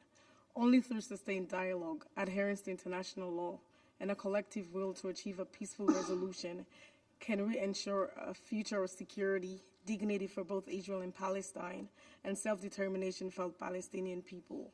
The international community must continue its efforts to support a just and lasting solution grounded in the principles of peace and justice for both Israelis and Palestinians. I thank you. I thank the representative of Sierra Leone. I give the floor to the representative of France. Monsieur le Président, je remercie la coordinatrice spéciale et Monsieur Lévy pour leurs interventions, ainsi que Madame Noar Argamni pour son témoignage.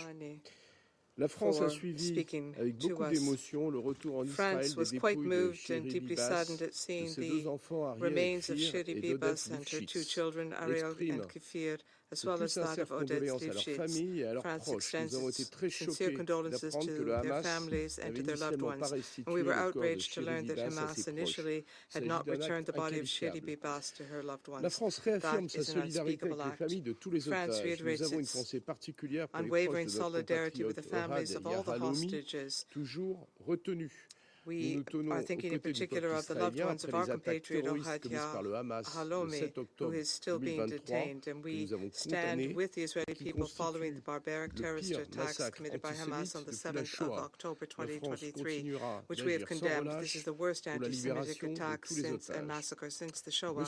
France will continue to act tirelessly to ensure the release of all hostages.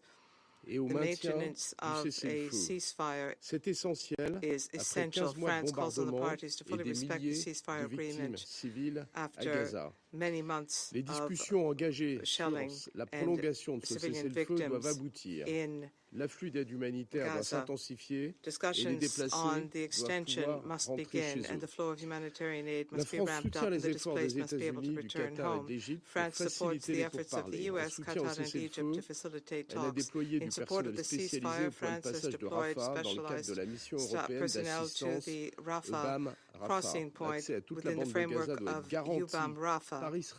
Access to the Gaza Strip must be ensured by Israel for humanitarian actors, and their work must be facilitated in accordance with IHL. We reiterate our support for the essential action of UNRWA and of all humanitarian actors. The situation in the West Bank is quite disturbing. France calls on the Israeli authorities to show greater restraint and to comply with international humanitarian law and ensure the protection of the civilian population. The settlements are illegal ainsi que les violences des colons qui doivent également prendre fin. Monsieur le Président, il est temps pour ce Conseil de traiter de l'avenir de la bande de Gaza et de la reconstruction. La France condamne tout déplacement forcé de la population palestinienne. Ce serait contraire au droit international et dangereux pour la stabilité de la région. Elle soutient les efforts de l'Égypte et ceux du groupe arabe pour élaborer un plan pour le jour d'après et la reconstruction de Gaza. L'autorité palestinienne doit pouvoir gouverner dans l'ensemble des territoires palestiniens. Le Hamas ne pourra pas faire partie de la solution. L'avenir de Gaza ne saurait être dissocié d'un règlement politique global du conflit israélo-palestinien. La France rappelle son engagement pour la mise en œuvre effective de la solution à deux États, avec des garanties de sécurité pour les Israéliens comme pour les Palestiniens. Security guarantees for Israelis and Palestinians. This is the only way to ensure just and lasting peace. With that in mind, France will co-chair in June 2025 with Saudi Arabia an international conference for the implementation of the two-state solution here in New York. Thank you. I thank Representative France, and I give the floor to the representative of Panama. Muchas gracias, señor presidente. Thank you very much, Mr. President. Panama welcomes the holding of this meeting, and we are grateful to Ms. Sigrid Kaag for briefing us on the situation in the Middle East and in Gaza. We also welcome the briefings of we also welcome the observer state of Palestine, Israel, and Kuwait at this meeting, and we are also grateful for the briefings provided by Ms. Noah Argamani, truly a tragic story, and we thank Mr. Daniel Levy as well for their sincerity. Once again, Panama firmly condemns the atrocious terrorist attacks on the 7th of October 2023 perpetrated by Hamas. Those acts unleashed the current conflict. It is important for the parties faithfully to comply with the agreements, and we reaffirm our robust support for the right of the people of Israel to live in peace and security within recognized borders. At the same time, we underscore the need for a solution which will ensure peaceful coexistence between Israelis and Palestinians. This Council's resolutions underscore the importance of implementing resolution provisions applicable in the current context, particularly in the face of persistent challenges impacting the civilian population and humanitarian assistance. Regrettably, the situation on the ground continues to worsen in some areas. In the West Bank, some actions on the ground continue to lead to despair and suffering for the population. The expansion of settlements continues to change the dynamics on the ground, and this is exacerbating tensions and making any possibility of stability even more difficult. In Gaza, the humanitarian crisis continues to reach alarming levels. More than 1.5 million people have been displaced. Healthcare centers have collapsed, and life-saving humanitarian aid continues to be blocked and cannot meet the urgent needs resulting from the crisis. The shortage of drinking water is further worsening the suffering of the population. While this humanitarian crisis, has increased the fragile ceasefire between Israel and Hamas, thanks to intensive diplomatic efforts, has held despite some setbacks, be they intentional or not, and these setbacks have complicated compliance by the parties with their obligations and threaten a serious risk of collapse. The current tension involving the release of Israeli hostages and Palestinian prisoners have undermined stability in the process and have threatened to unleash a new wave of violence. If this ceasefire fails, then the human toll will be incalculable, and prospects for therefore regional peace and stability will fade further. We have frequently condemned categorically attacks perpetrated by Hamas. Israeli hostages cannot continue to be used as bargaining chips to exert pressure.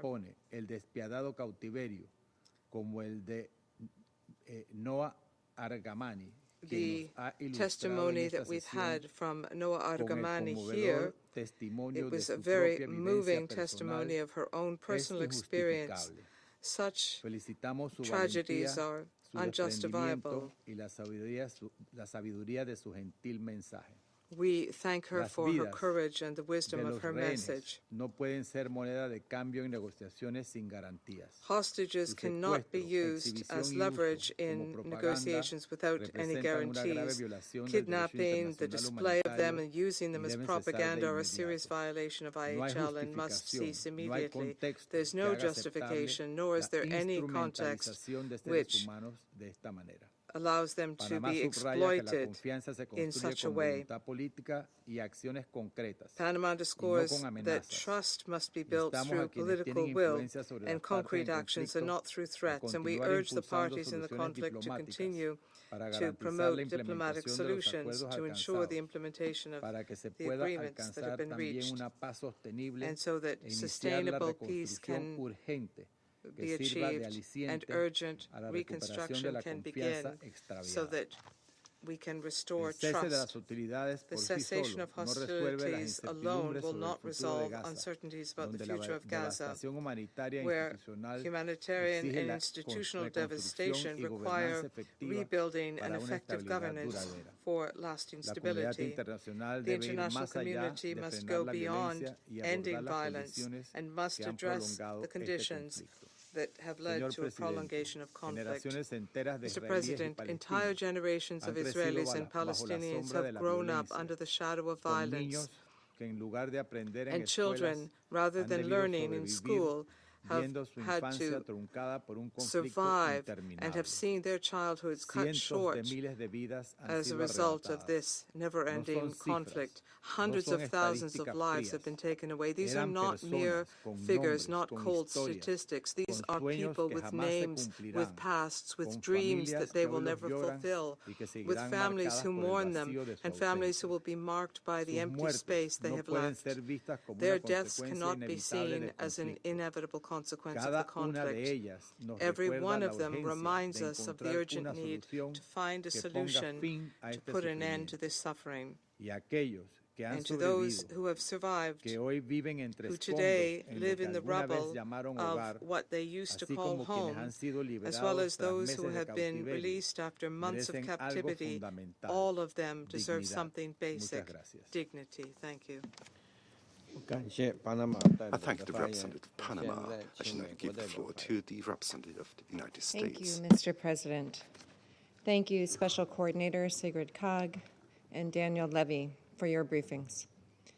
And the United States wants to especially thank Noa Argamani for coming here today to provide such compelling testimony to the depravity of Hamas and what you endured. The United States stands with you and with all hostages, and we join other members of this council who have expressed condolences for those who lost loved ones, and to demand the release of those still in captivity, including your partner. At the outset, it is important to note that the United States continues our work with Qatar and Egypt to ensure full implementation of the ceasefire and hostage release deal. The depth of Hamas's cruelty knows no ends, and we are appalled and horrified by their desecration of the remains of Shiri Bibas. This is a gruesome scene, and we join the people of Israel in mourning the loss of several members of the Bibas family. Kafir was not even a year old when he was taken, along with his 4-year-old brother, Ariel. They were cruelly murdered by Hamas. We also mourn the loss of Oded Lifshitz, a lifelong peace activist whose remains were also returned to Israel. The only solace is that the remains can be returned to their families for proper burial. Despite the squalid conditions in which he was held, we are glad that American citizen Sagai Dekel-Hen was released after nearly 500 days in captivity. That said, we must never forget the lives taken as a result of the brutal Hamas terrorist attack on October 7th, 2023, and the horrors endured by countless innocent people in the war that followed as a result of Hamas's actions. Hamas still holds 63 hostages, including New Jersey native Edan Alexander, and the remains of 4 Americans murdered by Hamas in Gaza. The taking of hostages is a despicable, criminal act. All hostages must be released now. Mr. President, as President Trump has made clear, the future of Gaza must look different. We cannot rely on the tired ideas of the past and expect better results.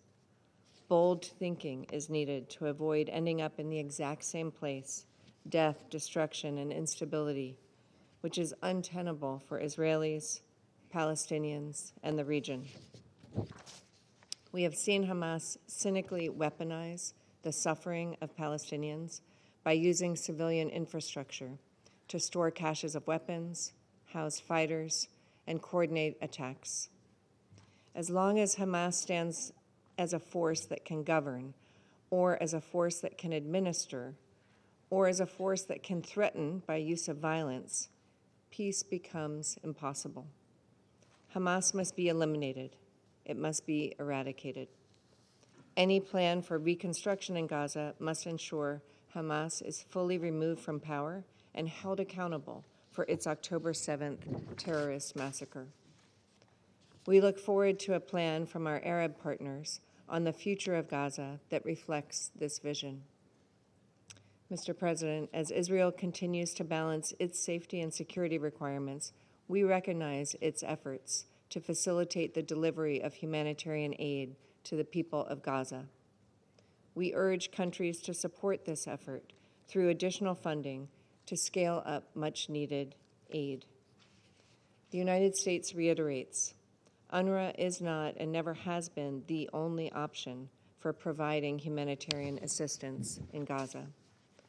UNRWA's work has been tainted and its credibility called into question due to the terrorist ties of its staff that were exposed during the October 7th attack. It was Israel's sovereign decision to close UNRWA's offices in Jerusalem based on conditions on the ground. Other UN agencies can and have done this work with appropriate safeguards to ensure assistance is not diverted, looted, or misused by terrorist groups. Turning to the wider region, Mr. President, we must acknowledge the Middle East continues to suffer from the nefarious influence of Iran, which continues to sow chaos. Behind every terrorist group like Hamas, behind every act of violence, behind every destabilizing activity, behind everything that threatens peace and stability for the millions of people who call this region home, is Iran. The United States will not allow Iran to manufacture or acquire nuclear weapons, through which the regime would seek to render itself immune from external pressure. As the result of the ceasefire, the countries of the Middle East have an historic opportunity to reshape their region in a way that affords its people a better path forward. An expansion of the Abraham Accords can lead to greater regional integration between Israel and its neighbors in a unified bloc to counter Iran and its state sponsorship of terror in Gaza, the West Bank, and throughout the region. The United States will do its part to create a more prosperous future for all of the region's people. I thank you. I thank the representative of the U.S. for the statement. I shall now make a statement in my capacity as the representative of China. Colleagues, I thank Ms. Karg, the Special Coordinator at Interim for the briefing, and thank Mr. Levy for the statement. Ms. Agamani, thank you also for your briefing. I express my deep sympathy for your ordeal. The 15-month-long conflict has caused unimaginable suffering to civilians of both Palestine and Israel. We sincerely hope that all detainees will be released and reunited with their families as soon as possible, and that the 2 million conflict survivors in Gaza will not be plunged into war again. Thus, the Gaza ceasefire agreement must be fully and continuously implemented to ensure a permanent ceasefire. We are gravely concerned about the recent frequent violations of the ceasefire agreement and strongly call on parties concerned to fully implement the ceasefire agreement, in particular the provisions on access of humanitarian aid and release of detainees, among others, must be implemented strictly, seriously, and in good faith. In this process, the dignity of all, including the deceased, should be respected. Negotiations on the second phase have been deferred. The international community should encourage and support the parties in moving ahead with the negotiations as soon as possible. Countries with major influence on parties, in particular, should play a role to that end. The massive Israeli attacks on the West Bank has lasted over a month, creating the largest displacement of Palestinians since 1967. Israel has also indicated it will maintain a long-term military presence in the West Bank. The situation continues to escalate. The developments are worrying. War must not be reignited in the West Bank. West Bank must not become the next Gaza. China calls on Israel to stop its military operations in the West Bank, cease the settlement expansion, and curb settler violence in earnest, and calls on all parties to work together for early de-escalation of the situation. Colleagues, the fundamental crux of the decades-old Palestinian issue lies in the failure to implement the two-state solution and to establish an independent state of Palestine. Gaza and the West Bank, including East Jerusalem, are all inalienable parts of the state of Palestine and the homeland of the Palestinian people, not bargaining chips for political deal-making. The post-war governance of Gaza must follow the principle of Palestinians administer Palestine. The international community should provide support for the reconstruction of Gaza. The role of UNRWA in the humanitarian relief and post-war reconstruction of Gaza is irreplaceable, and its normal mandate delivery must be guaranteed. We call on the international community to step up its efforts to advance the political process of the two-state solution and to provide necessary guarantees to that end. Along with the international community, China will continue our unremitting efforts to restore peace in the Middle East and to achieve a comprehensive, just, and lasting solution to the question of Palestine. Thank you. I resume my function as President of the Council. I now give the floor to the permanent observer of the observer state of Palestine. You have the floor. Mr. President, we thank you for convening this meeting at this critical time. We also express our thanks to Special Coordinator Sigrid Kaag for her presentation and efforts, and Daniel Levy for his important briefing. We also acknowledge the presence and testimony of Noah Argamani and echo her calls for honoring the ceasefire. Mr. President, Israel's plan is clear in Gaza, in East Jerusalem, and in the rest of the West Bank. Get rid of Palestinian demography to seize Palestinian geography. It has this recurrent dream that it will end this conflict through the disappearance of the Palestinian people. That will never happen. It will not happen. We have often repeated There is not a people too many in the Middle East. There is an independent state missing. The failed recipes of the past will never deliver a different future. Our history is filled with wars that Israel promised will be decisive, and they were not. Of mass forcible displacement that was supposed to end the Palestine question, and it did not. The idea that more injustice, more brutality, more oppression would lead to peace is madness. The idea that more killing, more maiming, more displacing will bring security is delusional. There is no military solution to this conflict, only a political one. As we sit here and speak, on the ground, Israel is trying to make sure that political solution, the only one that leads to peace, is not viable anymore.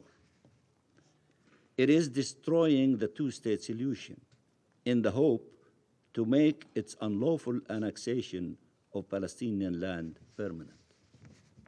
It continues entertaining the idea of emptying the Gaza Strip of its people through so-called voluntary migration, the code name for mass forcible displacement.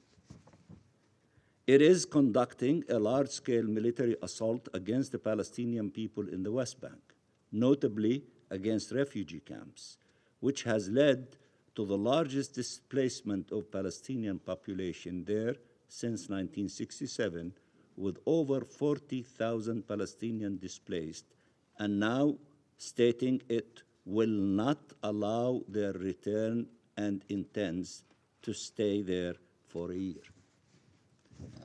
While the Arab world are trying to find a way out of the hell Israel left behind in Gaza, Israel is unleashing hell in the West Bank. When we speak of the utter and wanton destruction of Gaza, of human tragedy and people's ordeal, of the devastation, of how Gaza was made unlivable, let us not forget Israelis' responsibility as it deliberately spread destruction across all of Gaza with the very purpose of making it unlivable. Mr. President, there is only one way forward. Preserve the ceasefire in Gaza and ensure its full implementation in line with Council Resolution 2735, and end the escalation and aggression in the West Bank, leading to a permanent cessation of hostility. Ceasefire has to be permanent. Reconstruction of Gaza while its people remain in Gaza, and while they participate and benefit from such reconstruction. The Palestinian government assumes its full responsibilities throughout the OPT and should be enabled and supported in this endeavor. A cessation of all the policies that entrench the occupation and conflict instead of ending them. Ending the occupation, achieving the independence of the State of Palestine, and implementing the two-state solution. Mr. President, enough bloodshed, enough agony, enough suffering. Let me repeat that. Enough bloodshed, enough agony, enough suffering. Israel has killed at least 50,000 Palestinians, maimed, displaced, arbitrarily arrested, tortured, and caused suffering for millions of Palestinians. Our children have been killed, amputated, orphaned, displaced, traumatized. This has to stop. It has to stop. We have seen in recent days another attempt by the Israeli government and dehumanizing the Palestinian people as a whole and at justifying the killing of our children. There can be no justification for harming children, for harming all children from everywhere. Israel killed thousands of Palestinian children, often in atrocious conditions. Liane Hamada, 15 years old, was with her mother, father, her 3 siblings, and her cousin in a car, evacuating from Gaza City in the morning. She called emergency services after her parents and her siblings were shot dead. And I quote, "They are shooting at us," she screamed. "They are shooting at us. The tank is next to me. We are inside the car, and the tank is next to us."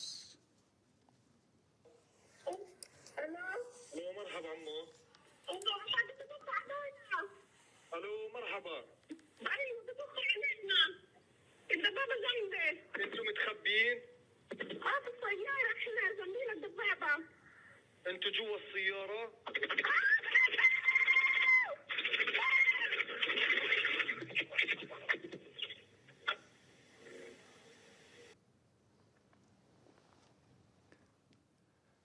Here is the recording as you heard it, her call. After this salvo of bullets, Liane went quiet. A few moments later, her 6-year-old cousin, Hind Rajab, picked up the phone. Let me show you her picture.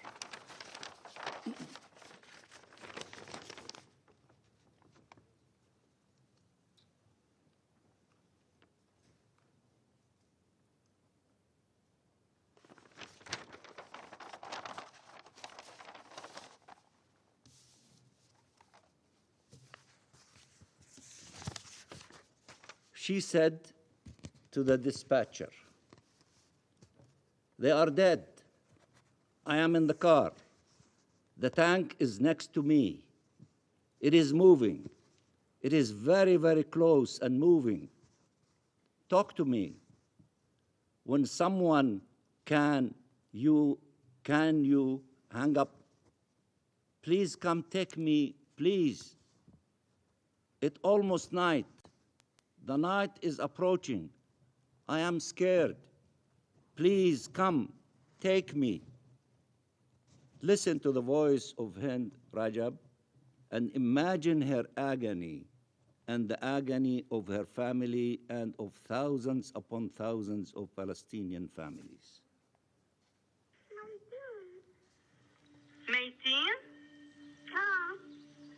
وهم هلا بعد بالسيارة؟ هذا جنبية. الدبابة وين؟ جنبية. الدبابة جنبكم؟ عم تتحرك ولا واقفة؟ نزل حدا منها؟ هي بتتحرك. تتحرك؟ طيب هي بتتحرك جنب السيارة ولا هي جاية من ورا السيارة أو من قدام السيارة؟ من قدام السيارة. هي جاية عليكي من قدام السيارة الدبابة؟ قريب كتير؟ كتير. وعم تمشي؟ طيب ما بدنا نخاف. خليكي معي. أنا معك يا عمري. أنا معك. أنا معك ليجي حدا ياخدك، ما بدي أسيبك لحالك. لما يجي حدا بتستلم. إيه؟ لما يجي حدا يكون بتستلم. لا أنا بدي أتمني معاكي لأطمن. I'll stay with you to make sure you're okay. إيش يا عمري؟ Stay with me, stay with me. Oh, sweetheart, I'm here with you. I will not leave you alone.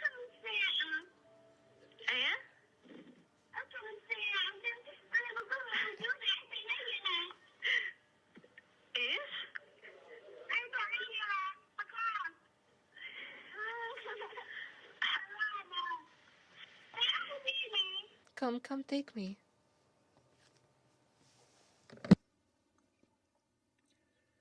The dispatcher stayed on the phone with her, trying to reassure her, God will protect us, playing counting games. The Palestinian Red Crescent sent an ambulance with 2 emergency respondents, Yusuf Zino and Ahmed Al-Madhoun, to rescue her. They never made it. It took 12 days till rescue teams were able to reach the area. They found the 2 members of the rescue team dead, and they found Hind, her aunt, her uncle, her 4 cousins, all dead. Our children deserve compassion and solidarity. They deserve compassion and solidarity. They are born into a terrible reality, and one generation after another fall victim to it.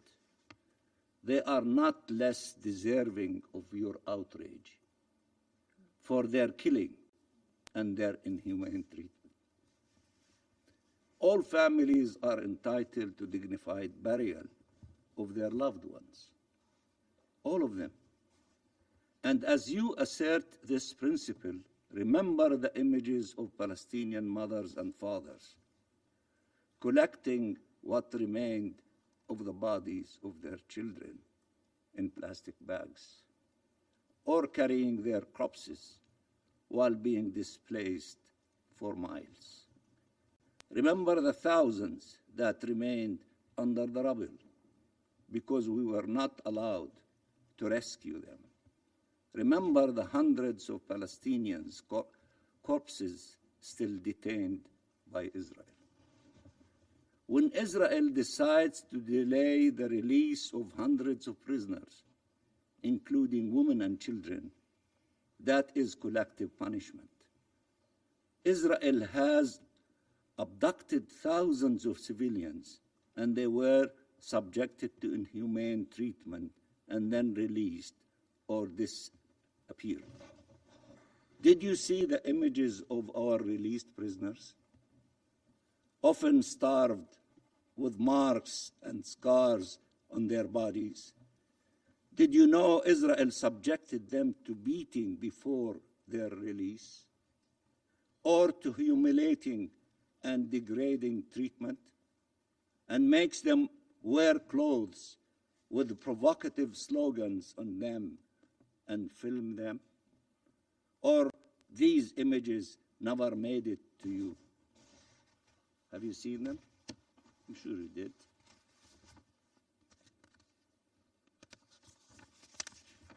Israel considers these kinds of actions, all these actions, as normal and justified. Aren't all Palestinians presumed guilty by Israel? Do you? As my friend from Algeria said, no double standards. If you care about humanities and international law, don't exclude the Palestinians. Be fair. Deal with everyone, especially the children. Be fair. Justice does not serve only one group of people and ignore other children. It serves all of them. It is always strange to see Israeli officials who have called for and justified genocide speak of the need for de-radicalization. The most extremist views are out there in the public sphere, including that Palestinians do not exist or do not deserve to exist, that raping and torturing prisoners is justified, that starving Palestinian civilians is morally justified, that all our children are guilty. And these are not only theoretical views. Israel is acting upon them. And if it is the one committing the action, it is no longer barbarism. To the contrary, it is the only to safeguard civilization. This is a narrative that countries in these halls know well, a narrative to justify the oppression of entire nations. Mr. President, what we need is not more violence. It is to break the cycle of violence. That's what we need. We can always find justification for revenge, but will it ever solve the problem? We owe it to our peoples, to our children, to end this conflict, not find reasons to continue perpetuating it. All children deserve to live in freedom and dignity and security. All children. We have repeated many times how important it was to be consistent. The rules of humanity and legality do not change with nationality, religion, or race. Human dignity should always be preserved, and civilians should always be protected, not killed, not paraded, not ill-treated. The sanctity of human life should be respected, and the respect owed to the dead should be honored. We reject all actions that run counter to these principles. As we ask you to know the stories of our children and to remember their names, we offer our condolences to the Bibas family. Nothing justifies what happened to Kfer and Ariel Bibas or their mother, Sherry. They should have been safe in their homes with their families, as our children should be safe in their home with their family. Challenge those to repeat the sentiment of humanity that we have, if they have any of it. We are collectively failing them, failing to offer the protection they deserve, failing to stop the suffering, failing to offer a different future. In Gaza, the loss of children and the loss experienced by children can barely be grasped. What they need now is not further uncertainty, but the knowledge that the world will be by their side. Mr. President, we said from the first day this assault will be against the Palestinian people as a whole. Through indiscriminate killing and wanton destruction, we said only a ceasefire can allow Palestinian and Israeli families to be reunited in life, can allow to put an end to the mass starvation of Palestinians, can allow to stop the effort for their forcible displacement. We said that Israel's goal was the remains annexation, and that after Gaza, Israel will intensify its assault on the West Bank. How many hostages were released in military actions, and how many hundreds of Palestinians have perished in these military attacks that were supposed to rescue the hostages but led to the death of many of them? And how many hostages have been released through ceasefire agreements? Ceasefire works. Ceasefire saves lives. For the U.S., the conclusion of this agreement and its implementation is about the hostages. But for Israel, was it? The next few days yet again test its true priorities. Will they destroy the ceasefire and resume fighting? Or will all of you, will all of us make the ceasefire permanent to save lives? Mr. President, the fate of our people is not to be killed and be displaced and be occupied and oppressed. No people would accept such a fate. Help us to demonstrate to our people that there is a peaceful path that leads to freedom and justice and peace. Palestinians and Israelis are not destined to be eternally at war. Peace is possible. Peace is possible. And after all this suffering, peace is indispensable. It is indispensable. It is imperative. We need it. Blessed are the peacemakers, for they shall be called children of God. Thank you. I thank the permanent observer of the Observer State of Palestine for his statement. And now give the floor to the representative of Israel. Thank you, Mr. President. And thank you, Special Coordinator Kach, for your briefing. Today marks a historic and deeply emotional moment. For the first time, a freed hostage has shared their story before this council.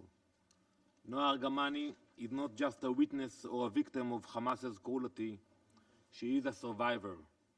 With unimaginable bravery and dignity, she has endured the unthinkable and emerged to speak for those who still cannot.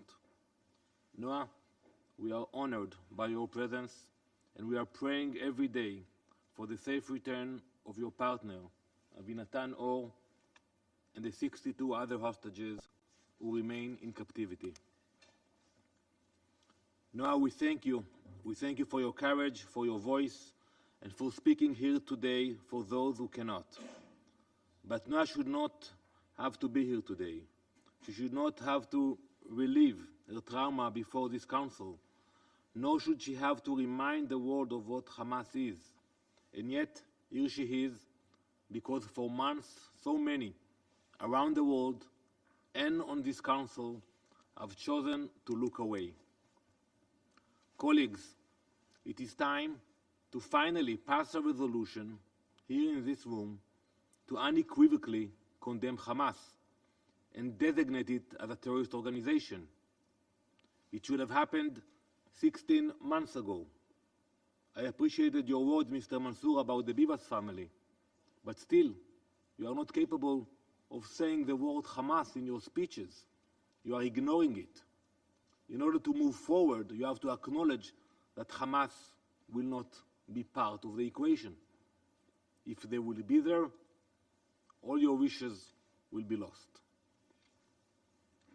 After Noah's testimony, I'm not sure how anyone in this room could possibly object to such a resolution. We have heard many times in this chamber doubts raised about our determination efforts. I am sure we will hear it again. However, there is no longer any need to justify why Hamas must be eradicated. The truth is undeniable. Hamas is a terrorist organization that slaughters, tortures, and kidnaps civilians. So Israel will continue to act. We will not be deterred. We will eliminate Hamas. Believe me when I say it. We will bring our people home, and we will secure the safety and future of Israel. Today, when you look at Noah sitting here in this chamber, remember the story behind the face you saw on that motorcycle. Remember the months she spent hidden from the world. Remember Yossi Sharabi and Itai Svirsky, who died beside her. Remember Avinatan Or, who still waits in the dark to be brought into the light. This is not simply Noah's story. It is a story of every hostage and every family shattered by Hamas's terror. It is a story that will not end until each one of them is back home. The question now is whether this Council will help write that ending or continue to look away. For months, Hamas has psychologically tortured and toyed with families desperate for answers.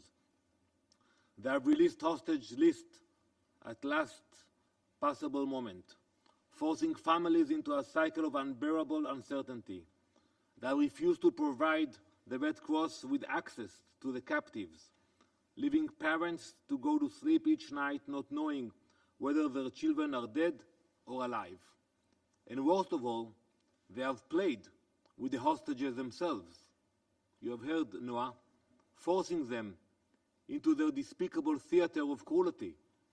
Every time hostages are released, Hamas stages a sickening and vile ceremony designed to prolong the suffering of those still held captive.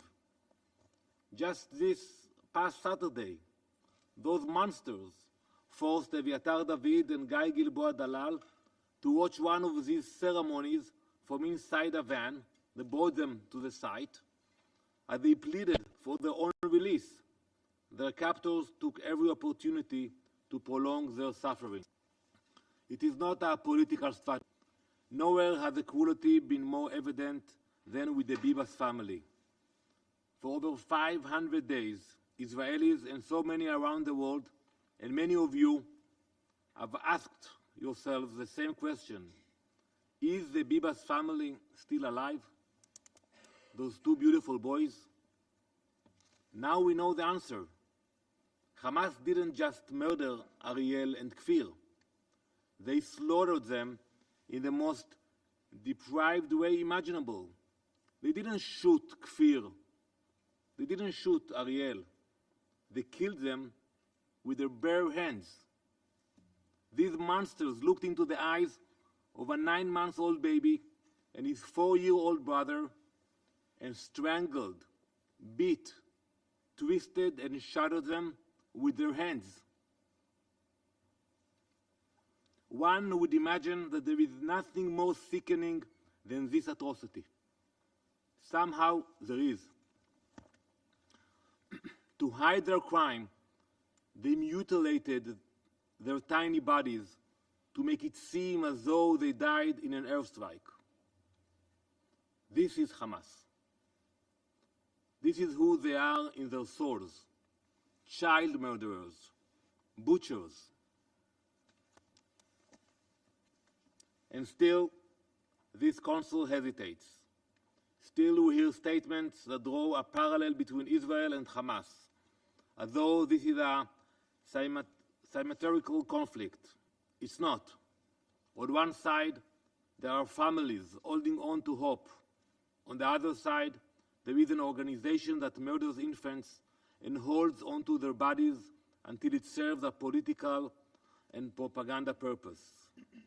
Believe me, no matter what happens, our commitment to freeing all the hostages and completely eradicating Hamas is unshakable. We have heard endless discussions about humanitarian efforts in Gaza. You are all aware of the thousands of trucks entering Gaza every week, thousands, delivering aid. You have also all seen the videos, those grotesque parades during the release of the hostages and the return of their bodies. And in those very videos, the truth is clear. There is no starvation among Hamas, nor among the civilian population. The only starved people in Gaza are the hostages. We have seen their emaciated faces, their frail bodies, the undeniable evidence of months of deprivation. However, unimaginable suffering is clearly not worth the time of many on this Council. Mr. President, tomorrow we will bury the bodies of Ariel, Kfir, and Shiri Bibas, Yarden Bibas family, is gone. The nation of Israel will come to a stop. We will escort the bodies of Ariel, Kfir, and Shiri to their final resting places. For months, Yarden endured unimaginable agony, unsure if his wife and children were alive, all while suffering in Hamas's hands. Now, thanks God, he is back in Israel, but his torment continues. Instead of captivity, he faces an unbearable silence. Where his wife and children should be, there is nothing. Hamas has lost any right or chance to be involved in the future of Gaza. The world has seen, through the story of Noah Argamani, the stories of Kfir and Ariel Bivas, and the stories of countless others, the extent of their cruelty. For the sake of the hostages, their families, and all those who truly seek peace in this room, in Israel, in Gaza, it is time to let go of past conceptions. It is time to think beyond the frameworks of the past and build a new reality, one where terrorists do not hold entire communities hostage and where life is sacred once more. The path forward requires courage and imagination, out-of-the-box thinking, free of past conceptions and status quos. It also requires the Council to stand united against Hamas's tactics of terror and manipulation. To be able to build a better future, you must lay a solid foundation, a moral foundation. There is no avoiding the fact that this foundation requires a basic resolution condemning Hamas for their atrocities. I will not drop this issue. I will continue to remind you of your failing until it is finally corrected. Thank you, Mr. President. I thank the representative of Israel for the statement.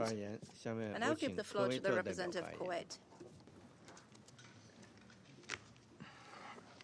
شكرا السيد الرئيس أصحاب السعادة سيدات والسادة السلام عليكم ورحمة الله وبركاته أتشرف بأن ألقي هذا البيان بالنيابة عن الدول العربية وقبل أن نبدأ ومع قرب انتهاء فترة توليكم رئاسة مجلس الأمن لشهر فبراير تود المجموعة العربية أن تهنئ سعادتكم وطاقم فريقكم وبلدكم الصديق بما قمتم به من جهود واضحة خلال رئاستكم اتسمت بالمنهجية والشفافية والشكر موصول للسيدة سيغريد كاخ المنسقة الخاصة لعملية السلام في الشرق الأوسط بالإنابة للإحاطة القيمة التي قدمتها اليوم. سيد الرئيس في الشهر الجاري استمرت المجموعة العربية بتحركها ونهجها البناء حيث قامت بعقد لقاءات مع مسؤولي الأمم المتحدة ورؤساء الأجهزة الأممية العامة علاوة على لقاءات مع المجاميع الإقليمية والسياسية المختلفة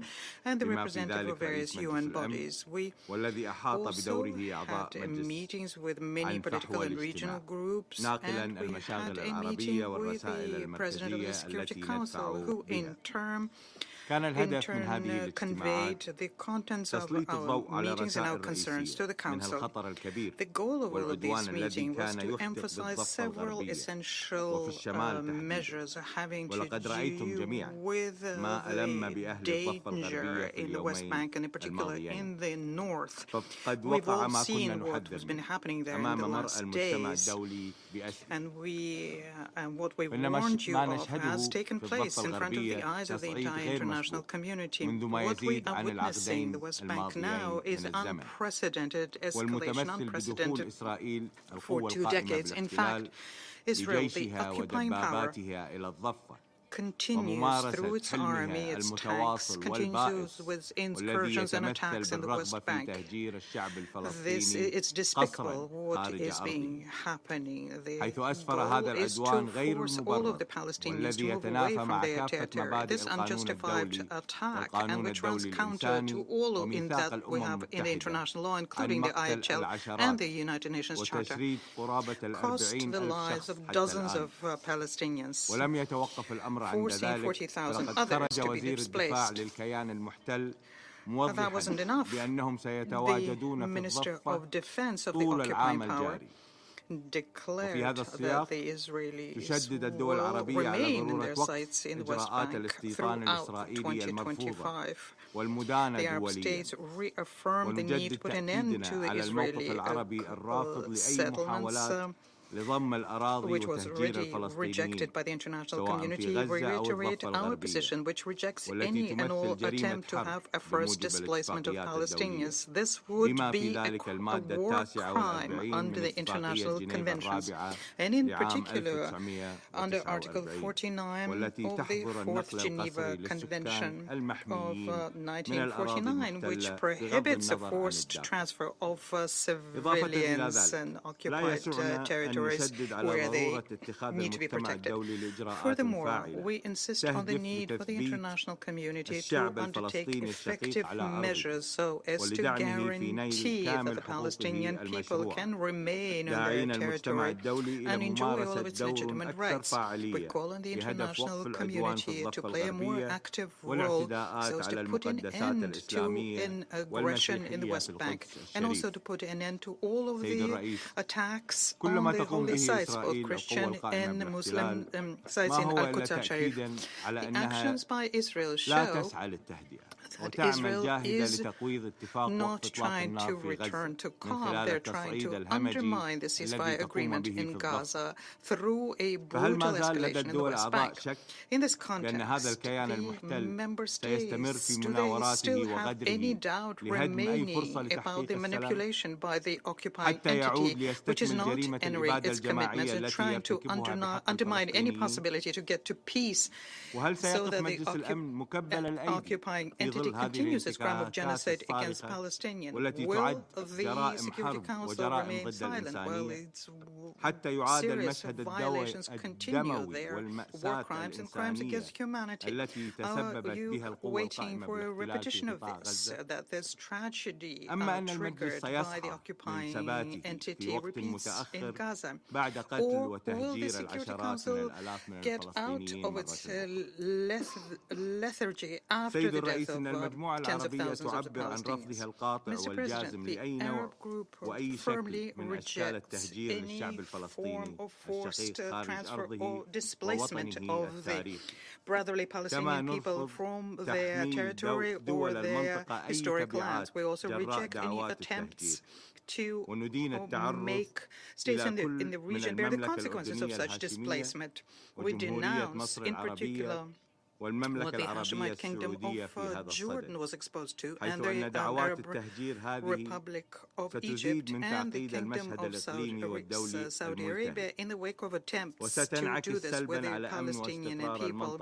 This will only complicate the situation and have nefarious effects on peace and the situation in the region, which in turn will impact international peace and security.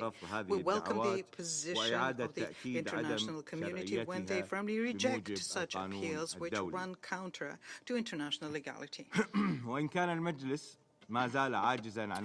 the Security Council remains incapable of putting an end to such a tragedy, which has been going on for 16 months, they need to commit themselves to implement their own resolutions, at least, and in particular, Resolution 2735, which calls inter alia for the following: an immediate, complete, comprehensive ceasefire, the return of Palestinians Palestinian civilians to their homes and their neighborhoods throughout Gaza, the safe and effective distribution of humanitarian assistance at a large scale, and the rejection of any attempt to have a territorial or demographic change in the Gaza, including all measures aimed at reducing the territory of the Gaza Strip and the strict commitment to the two-state solution under international law and the United Nations resolutions to that effect. In fact, the adoption of that resolution provided a glimmer of hope, trying to put an end to Israeli aggression in Gaza. The occupying power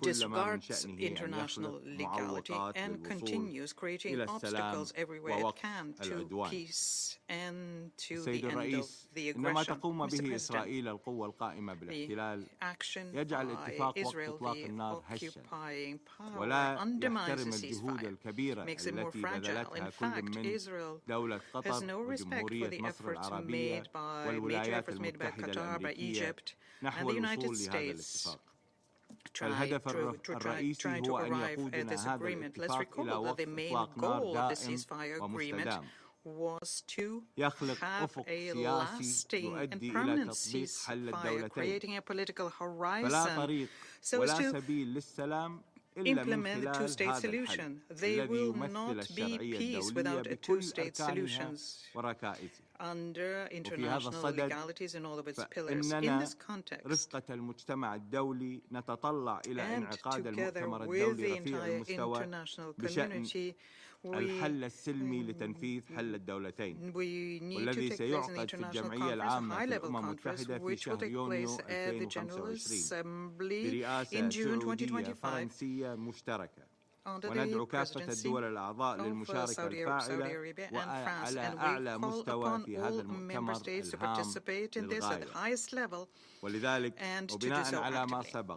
In the light of the above, and given that the occupying power does not respect the international legality, knowing that the occupying power continues making unilateral decisions which threaten peace and security regionally and internationally, thus undermining the multilateral work being done by this organization, the Arab Group calls for an operationalization of an international independent commission entrusted with the investigations in the occupied Palestinian territories, including the East Jerusalem and in Israel. This was created in 2021 in the Human Rights Council. In fact, the violations committed by Israel, the occupying power, are constituent of war crimes and crimes against humanity, and this includes premeditated murder of children in the Gaza Strip. Here we are referring to more than 17,000 children. 17,000. Mr. President, the Arab Group reaffirms its position of principle, which hasn't changed, which is in support of the rights of the Palestinians. We recall yet once again that the main cause of the conflict is the occupation, whose end we still do not see on the horizon. If we want to get to peace and security, we need to resolve the issue of Palestine by ensuring the creation of an independent, sovereign Palestinian state with a capital in East Jerusalem within the borders of the 4th June 1967, according to internationally undertaken legal decisions and the resolutions passed by the Security Council and the Arab Peace Initiative of 2002. As regards the Friendly Republic of Lebanon, we welcome the announcement made of the end of hostilities on the 27th of November 2024. However, the occupying power continues its flagrant violations of all conventions and international custom. It continues, therefore, to violate this agreement, whilst Lebanon fully upholds the commitment it undertook in this matter. The date for the withdrawal of فإنه لا يزال باقي في the احتلاله غير Israel المشروع from the occupied والمدان villages وفق القانون الدولي has passed, ل5 نقاط and حدودية. the الأمر occupying الذي يعد انتهاك صارخ لبنود التفاهم continues its وذلك occupation of 5 يؤكد ما border points, قلناه which مرارا is a وتكرارا flagrant وهو أن violation هذا of the الكيان لا various يحترم points in الاتفاقيات the ولا agreement. And يسعى we keep للوصول إلى repeating السلام this. The occupying power ومستمر في has no تقويضه respect for للأمن international والسلم في conventions. المنطقة It's not والعالم. looking for peace. Quite the contrary. It's looking to undermine peace and security in the region and in the تطالب world. المجموعة العربية مجلس الأمن بتحمل مسؤولياته calls on وإلزام the Security إسرائيل Council بالانسحاب to الكامل shoulder its من كافة responsibility الأراضي and to اللبنانية compel Israel المحتلة to fully واحترام withdraw قراراته from ذات all of the الصلة occupied Lebanese خاصة القرار territory and 1701 to implement the ونحذر من relevant تداعيات resolution تأخير انسحابها 1701 على here. تثبيت الاستقرار For مشددين as كذلك على long دور as this اليونيفيل الهام withdrawal does في not take هذه place, we will المرحلة not have stability. لتأكيد Furthermore, انسحاب جيش UNIFIL plays الاحتلال an الإسرائيلي essential إلى وراء role in الخط this الأزرق stage, in بالإضافة إلى particular, given the مراقبة need to have the الالتزام Israeli بتنفيذ withdrawal القرار beyond the blue line. 1701 على UNIFIL أكمل وجه. is also كما there نحث to المجتمع الدولي للوقوف observe the implementation of إلى جانب 1701, الجمهورية اللبنانية and we الشقيقة call on the وتوفير international الدعم community to للمساهمة في stand إعادة shoulder to الإعمار shoulder with the Republic of ودعم Lebanon القوات and المسلحة support اللبنانية them بما in their يسهم في بسط reconstruction سلطة efforts الدولة and support اللبنانية the على Lebanese كافة أراضيها. armed forces to make sure that the Lebanese state وفيما can يخص الجمهورية restore its العربية control السورية over الشقيقة the entire فإن territory. مجموعتنا العربية When it تدين comes to the بأشد Syrian Arab العبارات Republic, توغل القوى القائمة also بالاحتلال a المستمر brotherly والمتنامي country, we داخل firmly المنطقة العازلة denounce مع Israeli سوريا incursions, repeated وسلسلة incursions المواقع into the buffer المجاورة zone. لها في جبل الشيخ And ومحافظات القنيطرة neighboring sites near Mount وريف دمشق Hermon and Quneitra معتبرين إياه Governorate عدوانا and Deira إضافيا Governorate وخرقا صارخا and in للقانون Damas الدولي كما تدين area. وبشدة This is تصريحات an رئيس وزراء كيان الاحتلال additional بهذا الشأن aggression and flagrant وما violation of تضمنته international من law. We تهديد also مسافر denounce the لوحدة statements وسيادة made سوريا by the وأمنها Prime Minister وما of the ذلك إلا occupying استهتار entity, which متعمد threatened the بكافة unity المعايير and sovereignty والقواعد of والأعراف Syria, الدولية thus trampling underfoot ونطالب بالانسحاب all الفوري of غير the rules and المشروط لقوات international الاحتلال customs. الإسرائيلي من We كافة الأراضي call for an العربية immediate and unconditional السورية withdrawal of التي Israeli توغلت فيها forces from قوات all الاحتلال of the Syrian territory. والالتزام باتفاقية We فض also الاشتباك call لعام for the respect 1974 and the upholding واحترام of ولاية the قوات الأندف disengagement agreement والعمل of على تنفيذ 1974. قرارات مجلس الأمن It is also ذات الصلة necessary لا سيما to القرارات respect 242 the و338 food mandate and the relevant resolutions of the Security مؤكدين Council, على الدوم including بأن Resolution هضبة الجولان 242, هي أرض Resolution عربية 338, سورية and the محتلة. Resolution 497. ختاما We السيد الرئيس reaffirm that the وعودة Golan إلى Height فلسطين is a قضية العرب Syrian المركزية Arab territory which is occupied. By way of conclusion, and to go back to Palestine, which is the main cause and the number one priority for the Arab group, we recall for the international community that the occupying Israeli army has shown the greatest cowardice possible since the beginning of the aggression of Gaza. They had no respect for the bodies of the dead people. Their remains have been exposed, homes attacked, infrastructure destroyed. This shows the greatest possible cruelty given this human tragedy. This is what we have seen in various sites and in various social media. I thank the representative of Kuwait. There are no more names. Ms. Grant, the meeting is adjourned.